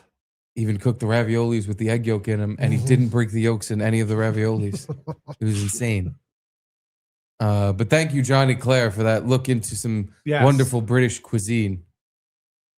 And he was right, not a Muslim to be found in the whole video. It's only because there was like two guys in the video. Yeah. But no, he's right. He's right. There's No Muslims. there's none there. Yeah, There's none there. Bob Fanta Patrice, Katz was in. Katz was in When Harry Met Sally. It's worth going once a year. Pastrami sandwich, knish, and a drink, $40. okay. Yeah, Yeah, I could, Knish is a good call too. That's a good, especially if you're a Midwesterner, you're not going to get a Knish anywhere. Knish I is assume good. out there. Do you dump some mustard on it? You got to. Yeah, that's what I do. Yeah. That's how Daddy do. Daddy do a mustard knish. But I used to get knishes from like the hot dog guy on the street, and those were good. I would get knishes from delis in shitty neighborhoods, and you take a bite and it tastes like refrigerant or like coolant because it's been sitting in their shitty fridge for fucking ever. So I've had some really, really shitty knishes and Jamaican beef patties. Jamaican beef patties are but when you're 25 or whatever, it's like, this is just delicious. Yeah, This hot pocket of meat.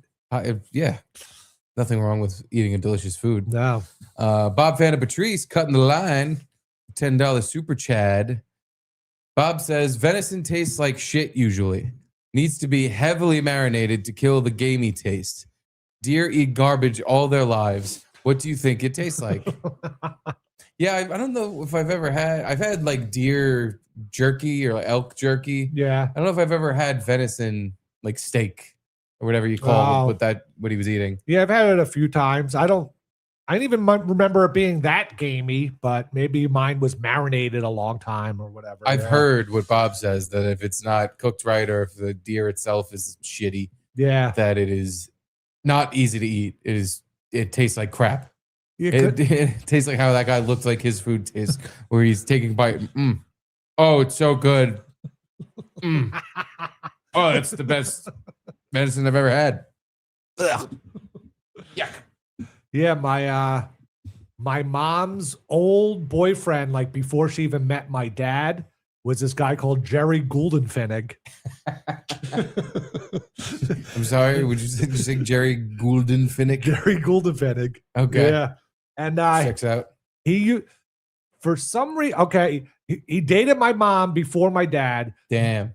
Then he was kind of like a little too obsessed with her, and she would, like, if she walked by a store window and was like, "Oh, that's a cool dress," like the next day he would buy it for her, kind of thing. Oh, like, your poor mother. So, but she couldn't say like she liked anything, or he would go out and buy. It was just like a little too much. I know what you're saying. I guess you have to experience that to get why that would be a problem. Because I would literally nonstop just be like, "Oh, I like that. I like that. I like that. I like that. I like that." So she broke up with him because of that. Married my dad, blah, blah, blah. Divorced my dad. Married this new guy, Bob. And then once she was married to Bob, this guy, Jerry Gouldenfinnig, who was friends with my mom's dad, my grandpa, would have these game nights because he was like a hunter, and like all the things he shot during the year, he would then cook them up. So we had venison and like squirrel and stuff like that. Oof. But it was just weird how like my mom didn't like really care for the guy, like thought he was kind of weird, but then after 2 other husbands, then still goes and hangs out with the guy. And I wonder if she was like kind of toying with the notion that maybe he'd start buying her stuff again. Maybe after some time passed, she's like, "I didn't realize how good I had it." Yeah, this Jerry maybe Gouldenfinnig, sure, I could sure use his credit card right about now. Maybe she just wanted stuff. I asked my aunt why she like started going to his house again. She said it was like because he was such a good friend of her dad, my grandpa, that she didn't want to upset my grandfather. Huh. So I don't know, but I got to go to 2 of the game night meals and they were really good. With squirrel though, it's like teeny little bones and teeny little parts, but it was good. Everything was good. So I had some venison there. I don't really remember anything else except the squirrel. I'm obviously probably wrong, but squirrel to me seems like it would be gross. It's like one of those things where if it's cooked correctly, or there's some sauce on it, But that's it's like fine. on Opie and Anthony when they ate a rat. Yeah, same thing. Because it was cooked correctly. The Frenchy guy did Even it right. cooked correctly. Yeah. I don't know if I'd want to eat it. Especially because like the rat thing, didn't he have to pour a bunch of sauce on it? I believe he made some pan sauce. Yeah. I know in China that's a pretty big thing. That's why they have so many sauces, is because they're covering up the taste of all the shit they're eating. Yeah. Because there were other chefs there that cooked the rat and it was horrible. But the Frenchy guy, was a French chef and knew what some sauces to put on it. And Frenchy. Yeah. Well, anyway, Brian Antony, lardo on a wood-fired pizza is fucking amazing. What the fuck is lardo? I thought it was just fat, but maybe not. Is it a mean nickname for someone who looks like me? Lardo. That's what I'm going to be saying. Nice one, Lardo. Sounds mean-spirited. Let me just quick Google of Lardo. The fuck, a picture of me comes up. Lardo is a traditional Italian charcuterie. Oh, wow. Made from cured pork fat back. It's typically seasoned with rosemary, garlic, salt, and other spices, then aged in marble slabs. Jeez. Creating a delicate, creamy delicacy. You shouldn't use delicate and delicacy right in a row like that. It sounds silly. Often served sliced paper thin as an antipasto or melted onto bread. Famous varieties come from Colonnata, that's the one we saw, Yeah. Tuscany, and Arnad, Aosta Valley, showcasing this peasant food's transformation into a prized delicacy with centuries of history, known for its rich flavor that's less fatty than it looks. That's what I hate too about some of these Michelin star chefs. It's like you're making peasant food and charging $300 a plate for it. And it's like, I get maybe you're doing something special to it, but that is generally the idea is they charge so much because they'll present you with the plate and say, now you go ahead and make that shit. Yeah. You go ahead. You try. Bet you can't. You know, like lobster was like the poor man's food for a while. And then all of a sudden it. Yeah, but that's more of a supply and demand thing, I think, because even if you go to any like lobster roll place that does nothing at all to the lobster, just doesn't even put salt, anything on it, doesn't put any sort of. It's still $30 or whatever for the lobster. $30 just for the lobster. Yeah. So it's not at all about the preparation. It's just the fact, I guess, that maybe you know, used to be people didn't want it as much, so it was easier to catch and sell. And maybe there's I don't know why lobster's so goddamn expensive. I think it's more hype, and they're allowed to sell it for that, you know, because everyone thinks lobster is this gourmet thing now, and it's like, oh well, it's up, you know, hike the price up kind of thing. Just a bunch of big sea bugs.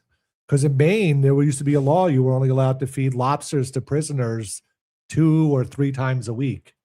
Oh, because they were just giving them. They're giving them lobster every day. Again, but probably there's more supply. People thought they were feeding them water bugs. Like, we're just getting away with it. They're eating these big, nasty, bug-looking fucking things. You probably didn't get any butter to dip your lobster in now in prison. No, you could get butter sex, I'm sure, but no butter. Anyway, back to business podcasting. Bob Fanta Patrice. I've been to the UK twice. Most of the food sucks, and there's only so many times you can eat fish and chips or meat pie. I've yet to be to the UK, so I can't speak to this. I've technically been to the UK. I went to Northern Ireland for a day. Food was nothing to write home about. It was just a big bowl of beans. Oh, that's what you got? Yeah. I ate your beans. Was that for breakfast? And lunch and dinner. It's just the never-ending bowl of beans and sadness with some Guinness and whiskey. Mr. White, I ate his liver with some fava beans and a nice Chianti. Thank you, Mr. White. I get it. It's from that movie, The Shining. Yep. Yeah. Oh no, it's from the murder movie. What was it? Dog Day Afternoon. That's what it's from. Oh yeah, okay. You know, I don't watch a lot of movies, so yeah. I'll take your word for it. It's from that one. AJR, best way to eat venison is carne asada fajitas style. Huh. Makes sense to me. I like fajitas. Yeah. They're what's the word? They're something food for a restaurant, like a looker food or something. Oh, because it comes out sizzling on the plate. And everybody in the restaurant sees it, smells it, and then like once one person orders fajitas, if the restaurant's like starting to fill up, you're gonna get like 5 or 6 more orders of fajitas. I forgot what the fucking word. It was like some, Applebee's lingo. It's like looker food or some shit. The thing about fajitas though is I have to do half the work. You bring it here, then I got to make it all and wrap it up and all this, You have to work, but you get to have all the fun. True. Because then after you're done working, you get to stuff it in your face. And, it's customizable. You stuff it with as much stuff as you want or as little. I guess, but, you're the chef. You know the proportions. Give it to me correctly. I want you to go to a restaurant like Chili's or something, order fajitas, and then walk it back into the kitchen and go, hey, I don't think you're done. Can you finish these? Hey, asshole, I didn't want an unprepared half a meal. Can you fucking put these together for me, please? I don't know what you think this is, but I hope you weren't expecting some sort of tip. You shan't be getting one. And Bob Fanta Patrice, U.S. beef at any Applebee's or Fridays is better than most steak abroad. Our cows eat corn and grains, most of the world's cows are grass-fed and lean. Huh. See, I feel like your reasoning for why our meat is better was actually saying the opposite. Yeah. I'm confused, Bob. But I guess our cows get fatter, like more They fat. definitely get fatter, Yeah. but I feel like the meat is not as I don't know, it doesn't taste as good, it's not as pure as a grass-fed cow. Yeah. But Bob's saying the opposite is true. Honestly, I get sometimes in like those meal packs that I get, like grass-fed beef, and I really can't tell the difference. Yeah, I'll be honest, I can't either. Yeah. I just assume that the more natural thing's probably better for you. Maybe you can't taste the difference, but your big fat ass will jiggle less if you eat the regular grass-fed thing than if you eat the corn. Everything's full of corn syrup and corn. But Applebee's and Fridays, like people kind of pick on them or whatever. But whenever I've eaten there, I've liked everything I've gotten. Eh. Yeah. Eh. You know, it's never like fancier, but it's like always like the spinach artichoke dip is great, and you get like unlimited chips. Some of those anytizers are really, they're tasty. Yeah. But I feel like for the most part, especially when you eat an entree at one of the chain shits, it tastes like just a microwavable like true Stouffer's dinner or something. It doesn't taste like you're eating like chef prepared food. It's like, oh, you definitely just took this out of the microwave. There's still the plastic wrapper on it. Yeah, you're right, but it's not like that's what you're going there for, though. You're just going there to eat, to pretend you're at a restaurant. To pretend, yeah, like teenagers go to Applebee's a lot because it's practice for going to a restaurant. Yeah, but it's the cross between McDonald's and sit down restaurant. nice restaurant. Yeah. Is this middle thing where it's almost fast food, it's almost a restaurant, it's a little bit of both.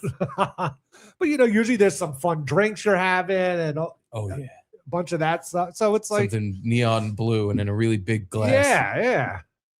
Yeah. You're not there to food food taste. No, you're there to get shit faced. Yeah.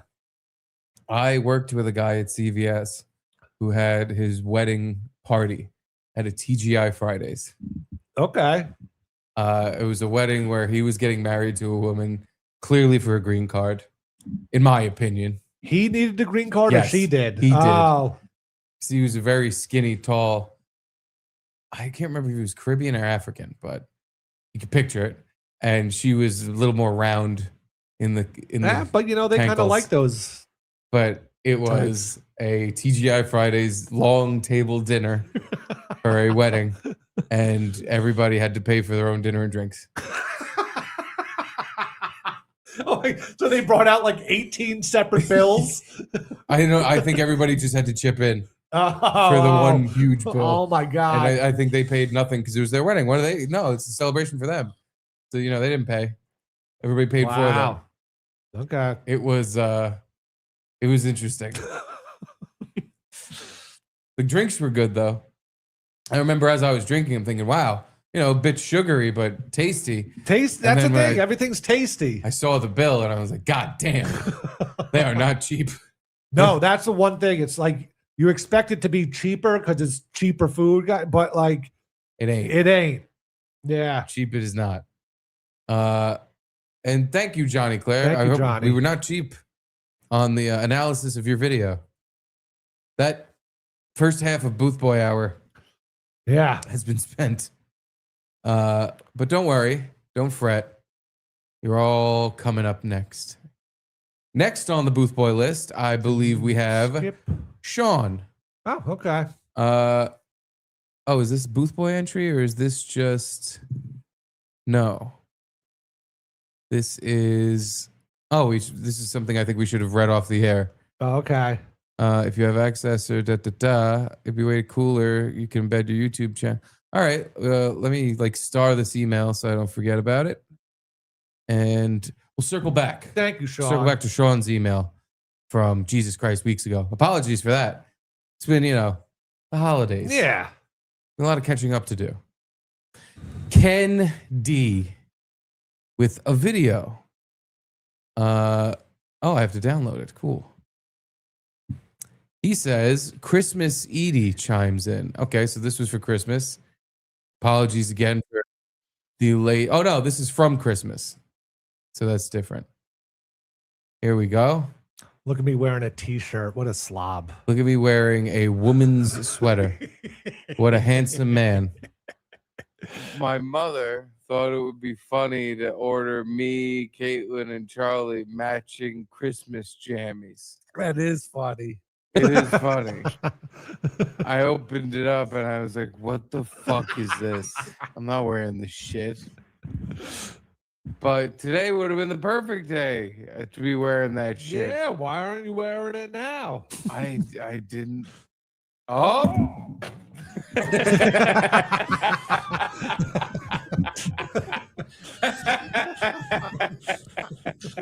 Thank you, Edie. So that was from our Christmas episode where clearly we must have been high on nitrous or something. We were very slowed down. Maybe Ken slowed the footage down, but I think that's just how we were talking. I know. Oh, a little drunk, all right? Oh, drunk, right? For Christmas, my mom sent me jammies. Did you guys wear the matching jammies on Christmas Day? The day, I think it was either Christmas Day or the day after Christmas. Oh, nice. Yes, we did. Yes, we did. Cool. Yeah. Don't want to see a picture of it or anything. I don't have one. You really don't? I don't didn't even think you would show it, but yeah. I would if we had, but I don't have a picture. We didn't pose. We're wearing them. And it made, Charlie was excited, which is the obvious reason you do any of that. Yeah. He was like, oh, you have my jammies. Mommy has my jammies. Like, yeah, we do. Oh, look at this. Bob Fan and Patrice. Hold on. Someone paid to cut the line. Bernard Gresser. If you want the best wild caught meat, kangaroo is the best. Kangaroo loin, fresh off the barbecue, will blow your mind. I can't argue with you. I don't know. I've had kangaroo jerky or whatever. Not a lot of fresh kangaroo hopping around in Staten Island. Definitely not fresh. You could probably get it frozen somewhere. I could probably go commit a crime at the zoo and get some fresh kangaroo meat, but I don't know if I want to go through all that. Yeah, and I don't know how to dress a kangaroo. I'd love to go to Australia. I've never been, and it seems like a good time. It just seems so far away. But Japan, you know what, Garrett? You're right. Fuck that place. Seems like it's really far away. Fuck that shit. I hate it. I don't know. I have really no interest in going to Australia. I have no interest in the flight. It's a very, very, very long flight, but Japan is the same distance or pretty close, and I really want to go there. So I don't know. Just talking out of my ass. Yeah, you have to go for a couple weeks at least, because I can imagine getting off of like a 24-hour flight, and then 6 days later you're like, I'm not getting back on that fucking plane. I'm not getting back on that. No, I need more time not doing that. Unless you're rich and you got one of them Emirates flights where you get to lay down and just live in an apartment basically in the sky. Yeah. But even still, 24 hours in a pod, it's got to drive you a little crazy. Yeah, but in the pod, at least you get some privacy. You can probably beat off. Yeah. There's not really like that. At least when I flew in the pod once on a JetBlue plane, you're laying down and there's like a false wall, but it's, like this high and you're laying down and it's just, people can walk by and look right into your pod. Yeah, but that's when you put a blanket up as like a makeshift roof so you can get some J-O-ing done. You can J-O on plane. J-O in a pod. I got one of those pods. I'd be J-O-ing before the plane even took off. I'd be just like, oh, sweet. And create my fort. Nobody come in here. You have to knock on the side of my pod and then wait for a response. But thank you, Bernard Gresser. If I ever make it to Aussie land, I'll absolutely kill and eat my own kangaroo. I hear they're very easy to kill. You just have to fist fight them. Oh, that seems easy. Yep, easy. Yeah. And then they'll take one of their little hind leg claws and scratch your whole scratch your insides out of your fucking belly. But anyway, Bob Fan and Patrice, I got the Applebee's comment from Carl Ruiz, a lifelong restaurateur. I'm not saying Applebee's is good. Just better steak than most of the world. I see what you're saying. Yeah. Yeah, well, if Carl Ruiz is so damn smart, Why is he dead? The hell is he dead? Answer me that, Bob. Yeah. Excuse the hell out of me. And then he follows up, intermuscular fat marbling makes steak tasty. Yeah. Oh. Okay. But I thought like the Kobe beef and the Wagyu that comes from Japan, I thought that like fancy marbling came from their like very specific grass diet. Oh, I don't know. I thought it was like corn or just like duck liver pate where they like force feed kind of things. Maybe to really fatten them up. Yeah, maybe there's some psychological torture involved. Yeah, like they feed the cow corn and grass and punch it while it's eating. So that's what creates that marbling. They're just rearranging its fat and meat and muscle as it's digesting and creating new tissue, like beating the shit out of it the whole time. That would make sense. Well, anyway, back to the booth with the boys are becoming restless. We did Ken. Next up, look at this. Johnny Claire yet again. Oh, this is maybe just a booth bonus movie recommendation. Yeah. Red Letter Media's Christmas special featured a movie called Rampage starring brothers Steve and Garrett Sayer. Okay, I like their names. The movie even had a character named Gino. Wow. Might be a documentary.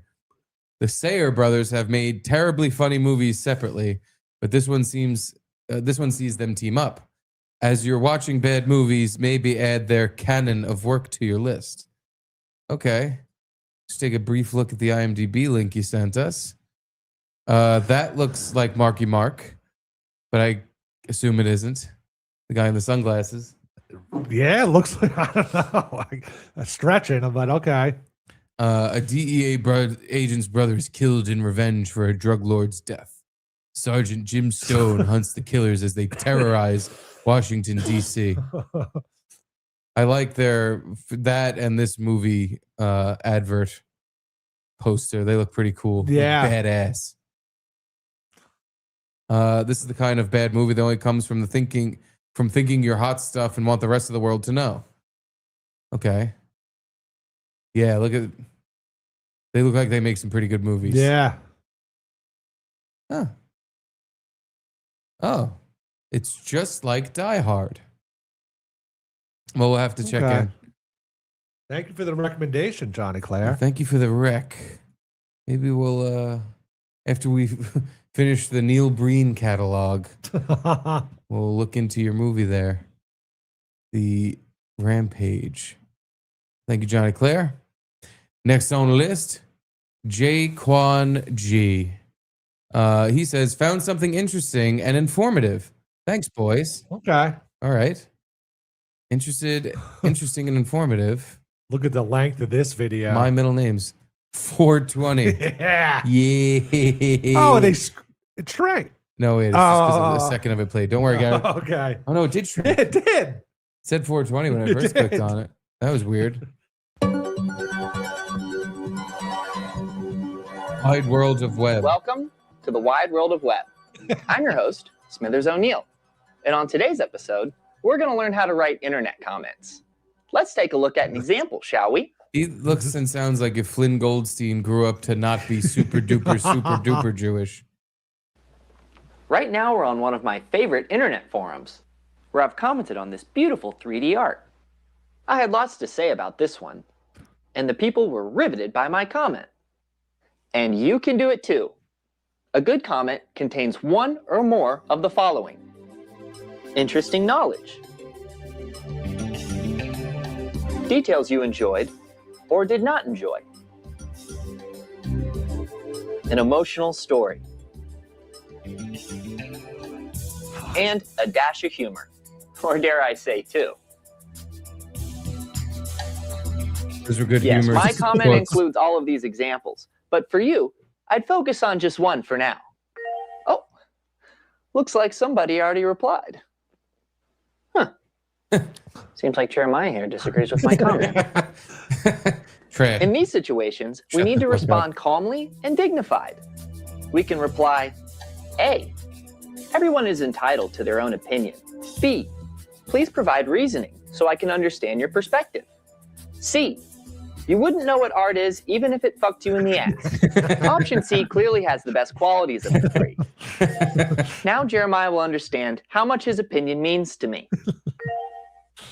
He's just a loser virgin who wastes his life. Jeremiah is really trying to devalue my opinion while making his sound superior. How should we proceed? I study A, empathy charge. ignore him. B, explain that there is no correlation between celibacy and artistic knowledge. C, find personal information to comment on. Option C it is again. We can comment on a lot about Jeremiah just by going through his profile. Well, well, well, look what we have here. We can see his appearance, an About Me section, and this cock-starved goblin girl he calls a girlfriend. I'd rather be celibate until I die than have that inbred mongoloid you call a girlfriend. When commenting to prove a point, weaponizing personal information is essential to your dominance. Bet you've never talked to a girl in real. Okay. As you can see, Jeremiah here is desperately trying to paint me as a particular character. This calls for one thing and one thing only. Proving Jeremiah is a sexual predator. But we don't need to exactly find that information. We can create it. After hours of hard work, I present to you the blog written by the student victim of art teacher Jeremiah Adler, aka Ass Grabber Adler. We've got plenty of stories about Jeremiah's predatory behavior, all very descriptive. And it even includes a section where they make fun of his incredibly small penis. So we'll just link that here. And voila, we've got Ass Grabber Adler bent over a barrel. Oh boy, I wish we could see the look of horror on his face right now. Oh my gosh, look at all these other comments. But it does seem like there is an entirely new discussion opening up here. Huh. Well then, it looks like we've got two options here. A, log off and go outside. B, add your 2 cents to the conversation. Well, as I always say, who needs the outside world when you're inside the wide world of web? Well, it's certainly been a productive day on the web. We learned how to write a good comment, got to know other users, and spread valuable information. I'm Smithers O'Neill, and thanks for joining us on today's episode of The Wide World of Web. Well, that was funny. Yeah. Thank you, Jake. Skycorp home video. Good pull, Jaquan. It was a good pull. Good push. Thank you. Mm-hmm. Reacting to the video we just watched. Moving on. Not much to say about it. It was just funny. Yeah. Ooh, what is this? Mr. Stephen S. with a video. Make sure this doesn't have any porn in it. Okay. Good. Stephen sends us a video he titled Iranian Garrett. Okay. Not sure what that means. Maybe you could find. Let's check. Oh, this is from Gecko. Gecko Jondi. Thank you, Gecko. Iranian Garrett. Here he is. He thought taking a bath would make him sick, so for over 60 years, he refused to wash, saying the dirt kept him healthy. Instead, he left his home and dug a shallow hole to sleep in. He ate only roadkill and smoked animal poop out of a pipe. And instead of cutting his hair, he burned it over a fire. Over the years, he became the dirtiest man in the world, until someone finally convinced him to take a bath, and he died shortly after. See? He thought See what you have done to yourself? Now if you use soap even once, you're going to die. No, you didn't save yourself. He died once he took a bath. Yes, but that's because he wasn't taking baths. Also, no, he didn't die because he took a bath. That doesn't make any goddamn sense. He probably took a bath. That's what the video said. Here's why he finally agreed to take a bath. Because he was dying. And he was like, well, shit, all right, I'll try anything. Yeah, I'll try anything. And they took a bath and died. And it was like, well, it must have been the bath. No, he was a dying man who clearly had a lot of things wrong with him. Although some of those life hacks he was using, like burning your hair off instead of cutting it, Yeah, seemed it's pretty not a bad cool. idea. Yeah, I mean, the smell would be horrendous. Imagine, because burning hair already really, really stinks. But imagine the hair you're burning is on a man who hasn't bathed in 50-something years. That smokes cat shit out of a pipe. You know, it's funny they said animal poop, but you applied it to you. The kind of shit you would be smoking, getting real high on the toxoplasmosis. You know, like cat shit's hard. You don't want to take soft dog shit and stick it in your pipe. You want a nice hard nugget. Jesus Christ. You're right. Hey, Garrett, when you're right, you're right. I'll have to agree with that. Mr. Gecko also sent us the Wikipedia page for Amu Haji, known as the world's dirtiest man. He was an Iranian man known for not bathing for over 60 years. Oh, he died in 2022. Jeez. I, for some reason, figured this was like a way older story. Yeah. He was afraid that water might cause and soap cause disease. He lived to 94. It's pretty good. Yeah. That is, Amu Haji was celibate, ate carrion that he found. Oh, roadkill. Yeah. Especially rotting porcupines. Huh. Oof. You think you'd eat that? That's the thing, that the rotting part.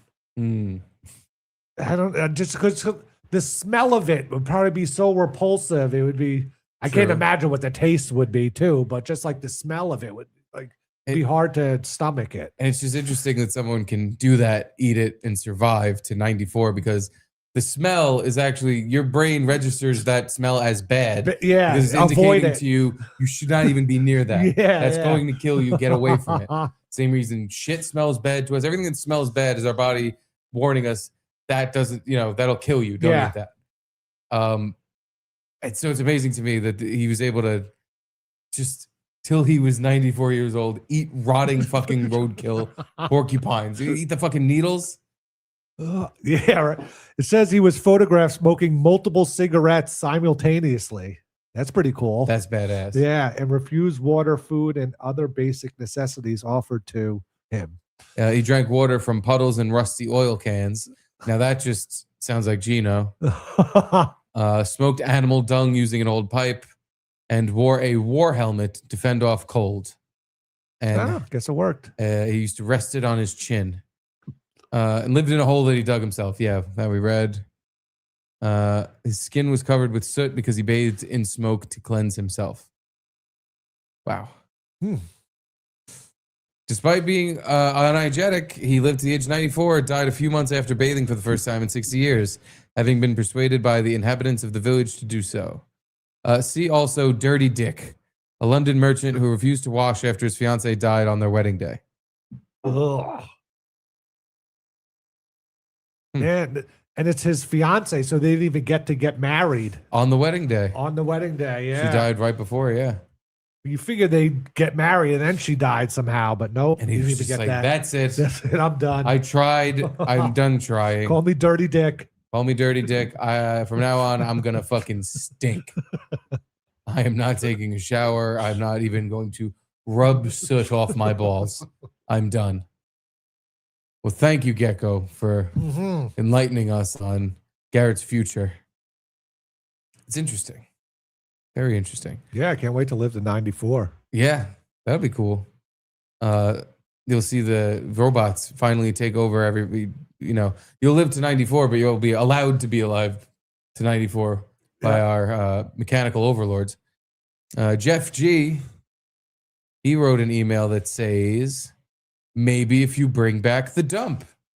And there's just a link to a video. Okay. Well, It's loading. Yeah, why does this happen now with Instagram? I don't know. Instagram is a big pain in the ass lately. It doesn't let me show video. And it went away. Popped up for a second. What the fuck? I wonder if Brave and Instagram because of ads are no longer compatible. Yeah. Well, no, Because you know what? Instagram, when you pull up a video like this, it doesn't just play an ad. It's not like YouTube. True. It just plays the video. Ads on Instagram come up when you're scrolling. Yeah. And it'll be between posts. Yeah. This, I don't know what's happening, but it is there's some progress bar at the top that's halfway through, but a tremendous amount of time to load what I imagine is like a 20-second Instagram video. Yep. It took longer, excuse me, it was shorter to create and upload this video than for me to load it. I don't know what the fuck. I feel like this happened the last time we tried to watch an Instagram video. And then once the progress bar gets to the end, nothing even happens. Why does that happen? I don't know. If it's just not going to work, just don't work. Immediately put a big X on the screen, say this doesn't work. Here we go. The progress bar filled up and it didn't work. Garrett, can you imagine? I'm going to have to download like some kind of Instagram video player thing because this is fucking annoying. It comes on for a second and then goes away. All right. Well, sorry, Jeff. Sorry, Jeff. I don't understand exactly what the fucking problem is here. Maybe it's because it's a reel and it's not. Instagram reels don't work right now. Sorry. Yeah, I don't know. I was going to say sometimes reels get deleted, but it loaded up. We could see a picture of the beginning of the video perfectly clear, and then it just goes gray. Pain in my balls. Anywho, let's go to Jeff. Jeff. Happy New Year, Boof Crew. Number 1, Phish comedy, spelled with a PH. Garrett, what's your thoughts on this? It combines 2 of your favorite things, Phish and standing. And standing? Look at this. We know this guy. We do? John Marco Cerisi. Oh, Johnny Garisi? Yeah, no, that's Petey Garisi. Petey Garisi, oh. John Marco Cerisi. He was on In Hot Water like 4 or 5 times, I want to say. Maybe not that many. But he was on. I'm very happy to be in Burlington, Vermont. I'm pretty sure this is the only city to ever have an all-white Black Lives Matter march. You love this, Garrett. I mean, your cops haven't even had the chance to be racist yet. I'll tell you why I'm excited to be here, though. Some shirt he's got a couple weeks ago for a Phish festival, and Phish started here, right? Okay, so these jokes don't do well anywhere, but I feel like maybe I did them in New York. They were doing even worse than normal, and I found out most of the audience thought I went to a FISH festival. Okay, so not to be condescending, we all understand what I'm saying. The band, ish, yeah. Okay. I don't know why I got booked for this Phish festival. I think it's because I'm a fan of musical theater, so I know what it's like to love music none of your friends want to listen to. You think it's hard getting your friends into Phish? I want to get to the Phish to play Katz. See, they're already doing better here. This is great. Okay, good. Wow. You're clapping. They're very adamant Phish fans. I don't know if there's, it's kind of like a religion, because if someone gets into Phish later in life, something really fucked up happened to them. You're like, oh, did you hear Frank went to the Phish festival? Oh no, I had no idea he was getting divorced. Yeah, honestly, I feel like Phish could be a religion, and I'd raise my kids Phish. But I'd be one of those people. I'd be like, well, I don't listen to the music. I'm more culturally Phish. I just like to take shrooms on a Friday. I think these jokes didn't do well in those other places he did them because they suck. Yeah. I don't think it has anything to do with the material and like what the material is about. So far, they're not good. They're giving very enthusiastic laughs to it because he's talking about Phish. And but you were starting to do that. Yeah, I was getting all excited. You were excited and giving laughs just to laugh.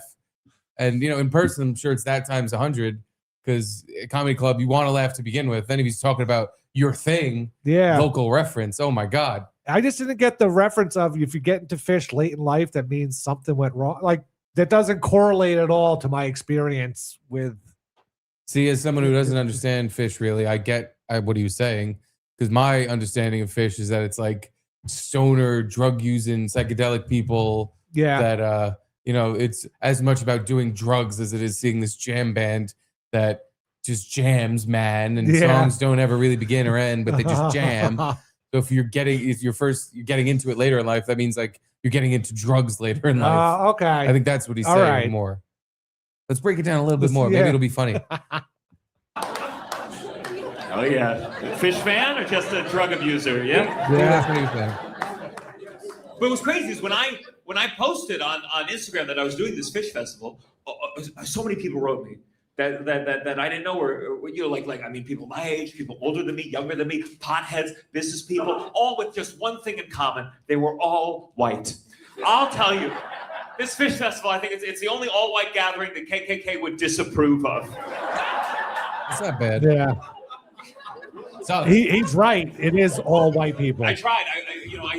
I was performed, and then Phish performed, and I went to the concert, but I'd like about. Sorry, but no, I just hate that. I hate because it's not funny.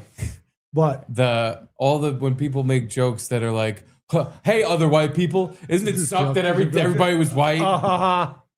You're white. You're white. Yes. No. Stop making fun of yourself. The weird self-flagellation. It's not funny, but everybody's laughing because it's right. Wait, white people suck. I hate white people. I'm white. It's odd to me. Nobody else really does that. You Definitely go to not. a Def Jam comedy show and the black guy's like, there's all black people there, and that's why it sucked because we were all there, right, guys? And then they'll go, whoa, we fucking hate ourselves. Yeah, what was that one clip we watched? Was it with Shaq's Def Jam? And the comedian went up and was like, everyone had that uncle that started dancing all funny. Like we couldn't relate at all, but that was all about black people, but they were a positive thing. Yeah. It was an actual funny thing. Yeah. Just like, I can't believe it's all white. Ugh, who wants to be there? White, ew. I don't know, 27 minutes into the first song, I just said, this is not for me. Because the song That's a good one. And then I tried doing this. I had like a longer metaphor about comparing Phish music to musical theater. Let's do it. It didn't get any laughs, which was weird because I thought Phish fans liked long riffs that didn't go anywhere. All right. Funny. It's so crazy because they're all doing drugs, which is genius for a band. I mean, what a genius move to have a fan base that's addicted to psychedelics. It's like if all my fans were addicted to laughing gas, I'd be killing it up here. What was shocking though, they're all doing drugs, but there's cops all around the festival, and I'm not a snitch, but I want to go up to them and be like, there they are, officer. Raise the gates right now. Turn this into an outdoor prison. You said, yeah, you're a fan. You like the music. Can I ask you? I was reading about the music. I thought like maybe that'll make it good if I read about it. And it said that it's just too complicated for some people. They said like they will play simultaneous beats at the same time. And I was like, oh, I get it now. It's so popular because it's the only music white people can dance to. And when you're like, hey, you're not on the beat, they're like, no, I'm on the other beat actually. The dancing at Phish shows is pretty bad. Well, I can go now. That's all I really wanted to do. That was. Okay. We have one good joke. The prison joke. Yeah, and he's correct. There are police all around these festivals, but they're all in some sort of agreement where it's just we're keeping everyone corralled in and do whatever you want. Yeah, it seems like a drug free for all. Yeah, which when you think about it is insane. If you wanted to arrest people for doing drugs, you could literally just be like you said, it's a perfect joke. Like, yeah, just wall this place off. It's a prison now. Everyone here goes to jail because they're all doing on drugs. 100% of the people here are on drugs. You don't think it's because they're all white? No, but like a rap concert's got a similar thing going on. Rap concerts are like a weed fucking festival. Nobody gets arrested they get arrested for shooting each other and fucking throwing chairs and shit, but they don't get arrested for the drugs ever. But that's not a thing. At Phish shows and the Dead, there's this outside the show. There's a thing called Shakedown Street, and they set it up outside any venue, and it's just a row like in the parking lot or whatever, where all the drug dealers set up their tents and sell different kind of drugs. Yeah, see, that would not fly at a black concert. I'm sorry. You don't know. Yeah, I don't know, but they're getting the drugs in there somehow. That sounds insane, though. I also can't really picture that happening at a rap show, but they're bringing in. And then when they play at MSG, the second they start, it's just a cloud of pot smoke, and there's not one security guard being like, "Hey, stop smoking," or there's some sort of agreement where it's just like, let everyone do their thing because there's never going to be a problem. That's the thing too. Maybe at a rap concert there would be some sort of outburst or violence. Well, yeah, they rob the drug dealers. It's a little bit different of an environment. It's not all hippie, peace, love, fucking bullshit. The guy did set up a tent and was had piles of drugs, we get robbed. Unless good security, but then who knows? I don't know. Maybe they do that too. Who knows? Who knows? Yeah. I haven't been to enough rap concerts. Same. But it doesn't seem like a tailgating kind of crowd, rap concerts. The thing is, though, like the only problems they would have at a Phish show are people taking too much drugs, like taking doing too much. There's definitely a lot of and those problems where people pass out or flip out or. It would be very interesting to see what would happen at a Phish show if they really started cracking down. And just like at the doors, they were frisking people and taking their drugs, do cavity searches. What a miserable concert. Bunch of angry, not high Phish fans just finding out that day. I don't even like this fucking music. I hate this shit. A sober Phish crowd, yeah. Just sober Phish. They're all throwing shit at the stage. Boo! I wanted to be on drugs. I don't care about this. This sucks. Interesting. Well, thank you, John Carlos Cerisi or whatever his name was. Well, the thank you goes to Jeff. Thank you, Jeff. Yes. But yes, John Carlo had a good joke. Metallica comedy. Steve, it's only fair we follow it up. Oh, wow. With some Metallica comedy. Metallica is on the verge of signing a residency at Sphere. I want to go to that. That seems like it would be the best concert ever. Just a giant electronic globe with. I hope they play Saint Anger for fucking 2 hours straight. Not Frantic? Or okay, 1 hour of Saint Anger and 1 hour of Frantic. Boy, that would be a good concert. Tick-tock. Frantic, tick-tock.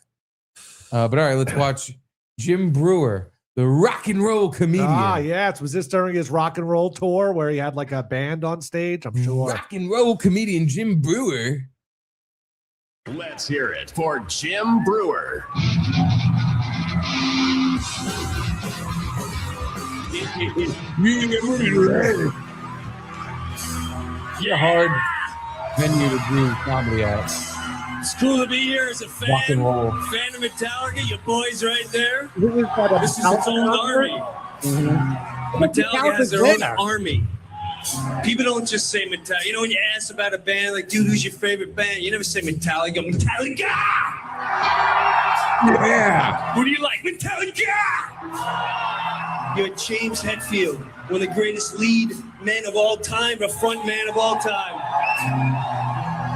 I'm so embarrassed. He didn't even have to sing. He just came out and said, yeah, yeah! He's got to be sick of that. He's heard that. Yeah! Well, stop doing it. Yeah! Ooh. Then you had Lars. If you didn't believe this band was going to kick ass, little Lars would come out with a total different approach.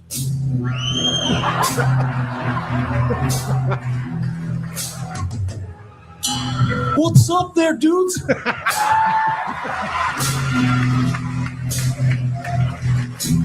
Just want to tell you all that we're going to kick your testicles so hard tonight. They're going to be dangling out your nostril, huh? Huh? Ain't that right, James? Yeah! Now they got New World ahead of them. They got children. Half these guys have kids running around. And I'm sure it's going to change the writing of this band. But I'm sure it's never going to change their attitude and the way they perform. So this is for Metallica's new future of children. This is Metallica performing If You're Happy and You Know It. and you know it. Clap your hands. Yeah!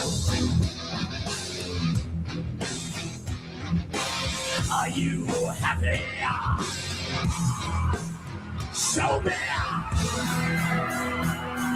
If you're happy and you know it. Yeah! Ooh. Do you really want to show it? Are you happy? Show me! Clap your hands! I don't sound like that, do I? Yeah! I guess I do. Okay. Wow. Well- That's better than the Phish jokes. Definitely more energy. Yeah. Definitely.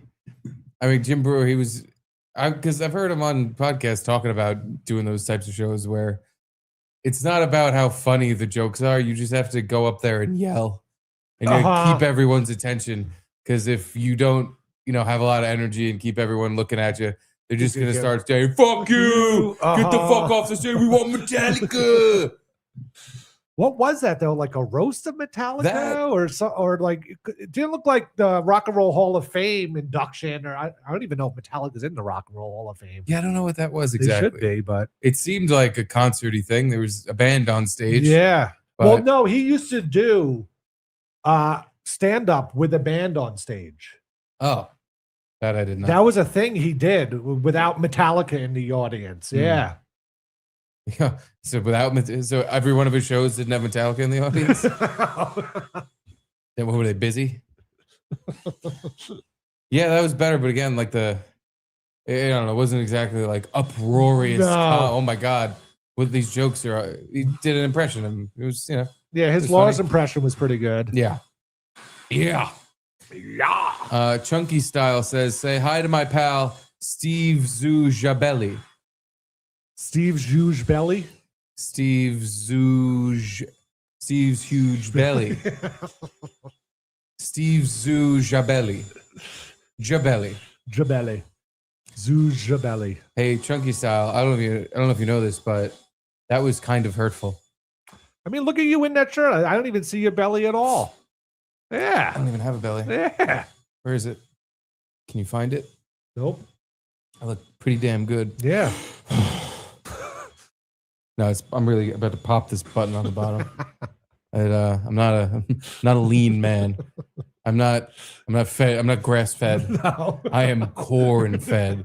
Big time corn fed boy. That's how I do. All right, and to finish up, Jeff's Booth Boy entry of the week, the GaGeesh of the week. He says it's time for the GaGeesh of the week, presented by Good Hands Dry Cleaners, the pride of Westervelt Avenue. Try not to start beating your dicks right there in Steve's kitchen. But we got the list of women who have won the Nobel Prize for Physics. Which of these ahuas would you fuck off camera? Because if you tried to record the fuck session, you would change the result by measuring it. Ah, okay. Like Schrodinger's cat. Like Schrodinger's puss. So, all right. Okay. I got a super zoom on these pictures so we can do them one at a time. Pictured here from left to right, Marie Curie, Maria Goppert, and Donna Strickland and Andrea Gies. So the first one is Marie Curie. Ooh. Wow, they are. That's tough. I mean, she's older. We'll go. You have to try to We'll have to picture her go younger. 1v1 so we can end up with a champion here. Okay. So this is Marie Curie. And Donna Strickland. And Oh, no, no. Maria Goppert.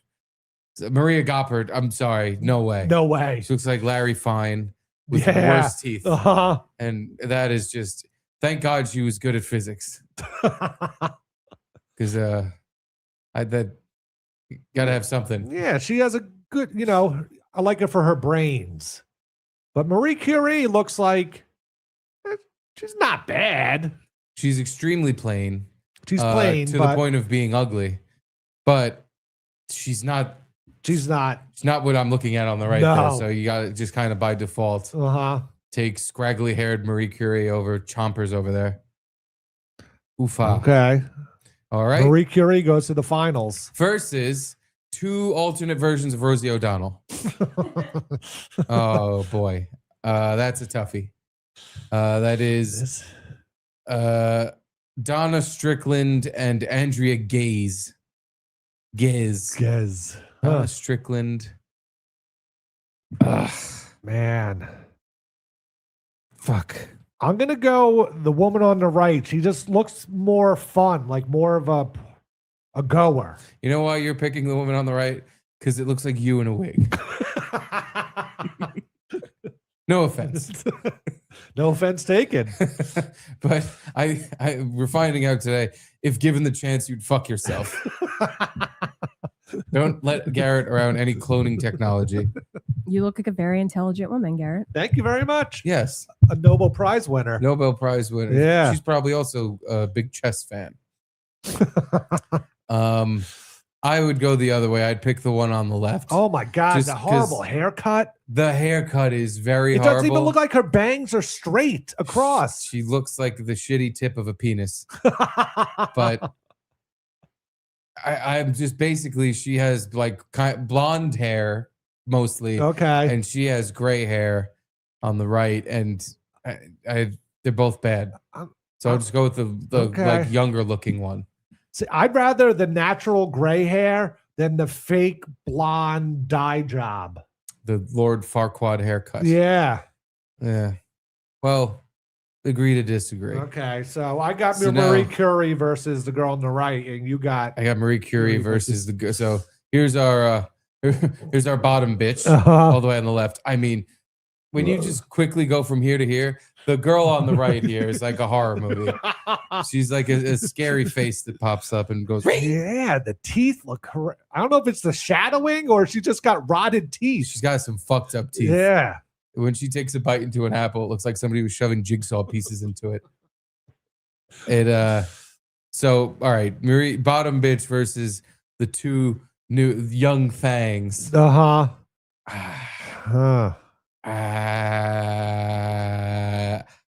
Again, I'll go with the one here. Wow. The woman in blue. Wow. Donna Strickland. I'm gonna have to go Marie Curie. Just more. Marie Curie just seems like an old maid. Again, this woman at least seems like she's about to be an old maid, but she's not there yet. True. The hallway with like younger pictures of all of them. Okay. All right. Do we have to waste time with younger pictures of Maria Goppert? Because I have a feeling she's gonna be just as. This is a young picture of her. This was her in high school. But all right, let's see. I'll Google a young Marie Curie while I fart. Young. Yeah, I'm my winner is. Oh my God. Told you I was gonna fart while I did it. Let's see. That's too young. That looks like a little girl. About this one or this one? Let's show everybody what I'm looking at. What about that one? This one? Yeah. Pretty good. Oh wait, oh look at this one. Yeah, I like her Christopher Walken haircut. Yeah, that's a good side profile. She looks like a guy. They were all definitely lesbians, right? Like that's not even. No, up she for was debate. married Married to a lesbian fucker. to a guy that he was Nobel Prize winner, right? Yeah. They were both working on the same thing. Be funny if they were just working on 2 entirely different things. Polish chemist. She looks, now that they mention it, she does look very Polish. Oh, I thought she was fucking French. Blockhead bitch. That looks yeah. like an actor playing her or something. No, that's her. Oh. That's probably the best picture you're going to get. That right there. There right there. Open it. Let me get a full look. Save it. No, I don't want to just see it. Oh, you motherfuckers. Oh, fuck. Oh. Okay. That's about as big as it'll get. All right. That's not. Yeah, she's that's pretty good just- looker. Okay. All right. Thank you. My winner.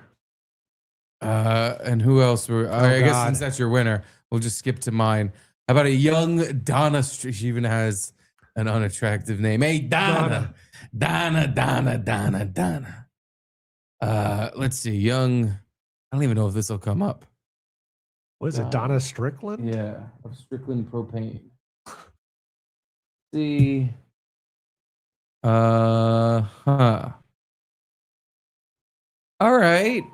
That's her? Fine. That's okay. What about that one? Doesn't look young. No. Not in that picture anyway. Who is this you just sent me a picture of? The ugly one. Wow. Oh, here you go. All right. Kind of, I'm sticking with my pick. hippie nerdy kind of thing. I'm doing a pick stick. Not that picture. She's fine in that one. Yeah. All right. I'm sticking with my pick. Let's go honorable mention. The ugly one. Not so ugly. Not bad. Yeah. Not in this picture anyway. A little boyish, but. Yeah, you got a nice haircut for a guy. But And the teeth aren't showing. Maron, those chappers. Yeah, without the teeth showing, she's a handsome woman. Emphasis on handsome. Okay. Sticking with my pick, though. Not changing it. Bob Van Patrice says, Sabine Hossenfelder does it for me. Now we got to look her up. Now I got to look that up. Good luck spelling that again. I'll spell it again. Sabine. I don't have to spell it again. I guess Google knows I'm Googling physicist women. All right, this I can see why, Bob. Bit of a redhead. Bit of a oof. God. Oof. Bit of a oof. Looks very much like a teacher. She's not ugly though. No. She's just not when you say things like does it for me, what exactly do you mean? Does what for you? Give you boners? Because I don't think that's what you mean. This doesn't give me boners. No. But I'm not physically repulsed. I don't want to puke. So I guess she's fine as hell. Kind of just looks like a guy. Like a nerdy guy. With a fro. All right, Bob. All right, Bob.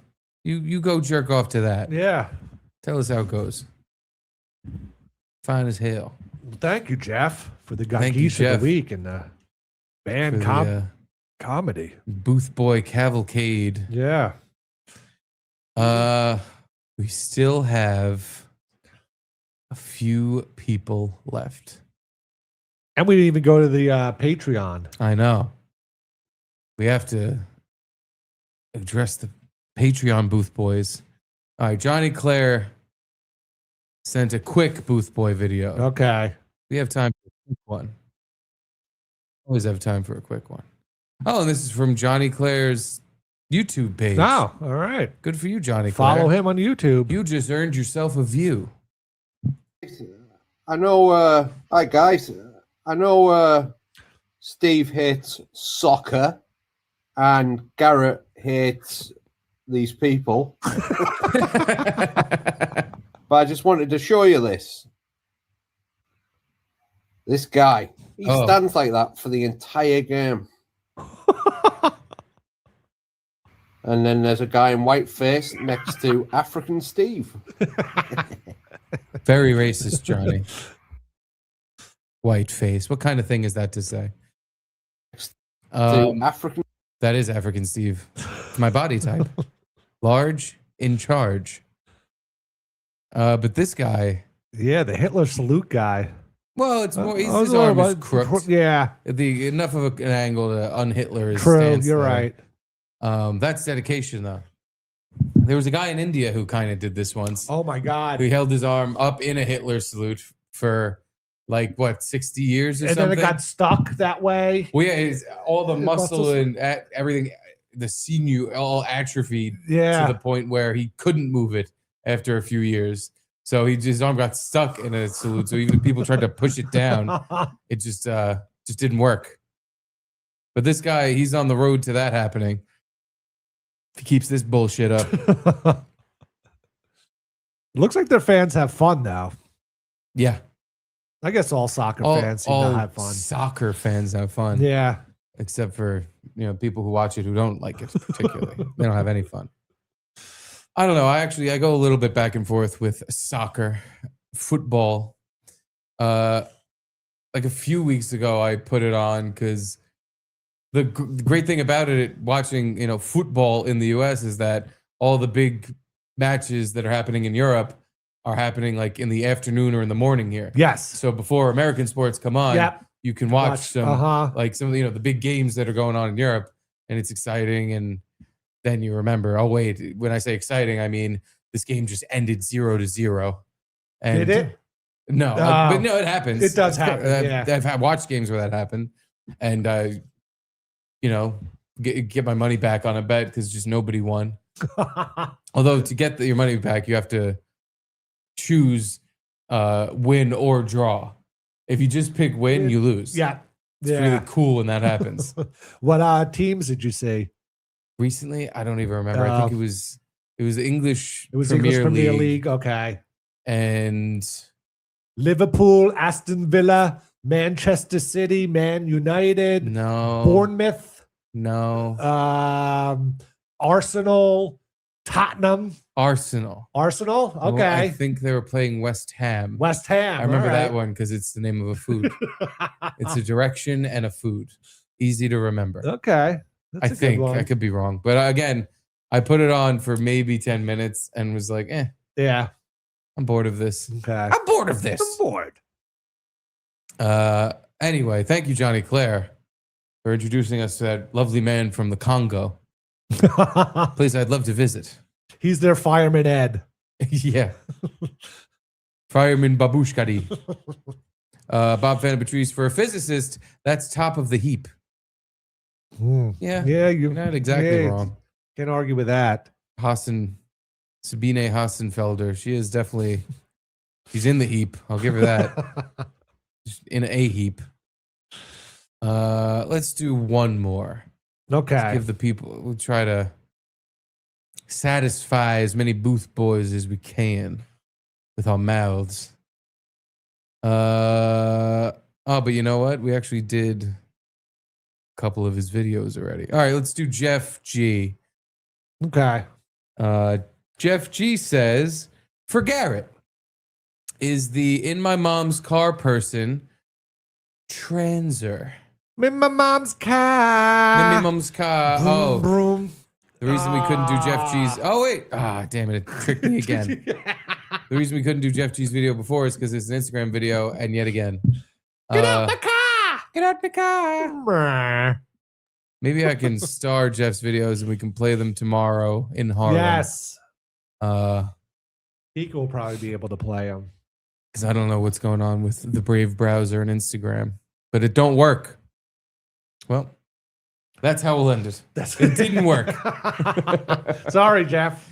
Hit you back tomorrow. We'll do our best. Yeah. Thank you all for taking part in yet another lovely Booth Boy Wednesday. Yes. As is our pleasure to do, along with playing videos that you guys send. Here's a video created right here in this music studio for our lovely number one of a kind board members that were bored in the USA. This is for you.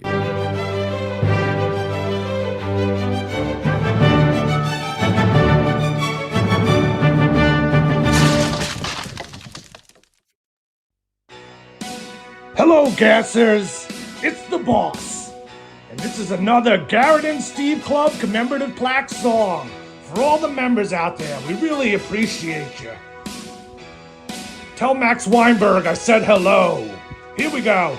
Caitlin, Conti, Edie, Conti, Nick Giordano, Dominic, Richard Telly, Charlie, Chicago, Deadpool, Lindsay, Sabadouche, Marshall, Bo Breather, Moose Pete, Bob Fan, Patrice, Don, Josh Words, Mike Liggio, Mitchell, Chris Berg, Jimmy Z, Gannock, Gecko, Dundee, Dangle, Monday, Gabe Bitches, Connor, Beck, Jeff, Doc Jones, 73, Just Curtis, John with Ryland, and Caden and McKenna, William Yoder, Brian, Kate, God, Jeffrey the Giraffe, Stan, Turner, 9X support, Board in the USA, Foxy, Scorpio, Asia, Surreal, Youngie, AJR, Doogie, 7626, Justice for Garrett, Travis, R2 Man, Rusty, Matthew Maury, Board in the USA, Mark DeGrache, Cynthia Darcy, Bernsey, Eric, Listra, and Max, and Lucy, and Clara, Michael, J. Tucker, Terry, Trucker, Terry, I'll say it again, win at all costs, News, Cluster, Payne, Jam, and J, Nate, Gina, Murray, Beverly, Jaquan, G, Johnny, Heather, the Hooker, Jonathan, Mardukas, Who's Channel 666, Steve's Ass, Mark Jenkins Jr., Min, Franklin, The Stick, Right Arrow, Hack, Matt, Dan, Graham, Danny Boy, Ben the Gardener, and now the Gold Members Club. Mama Reno, El Mexapino, Bitsy, Jeremy, and Stock, Matt Fugate, Michael Malice, Boom Turjay, Thomas, Five Fan Photoshop, Rocky Pintozy, Angelo, Larry F, Jay and Harold, this gig and that's it, and Aaron Kraft, Board in the USA, Board in the USA. Good night, everyone. We'll see you tomorrow.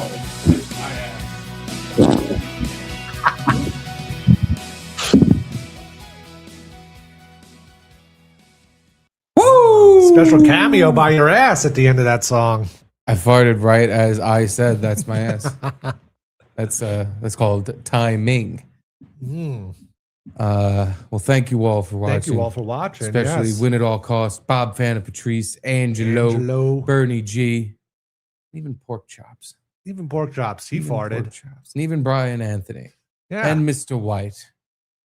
Mr. White, you're Mr. Pink. No. Mr. Black was on another job. Or Mr. Pink.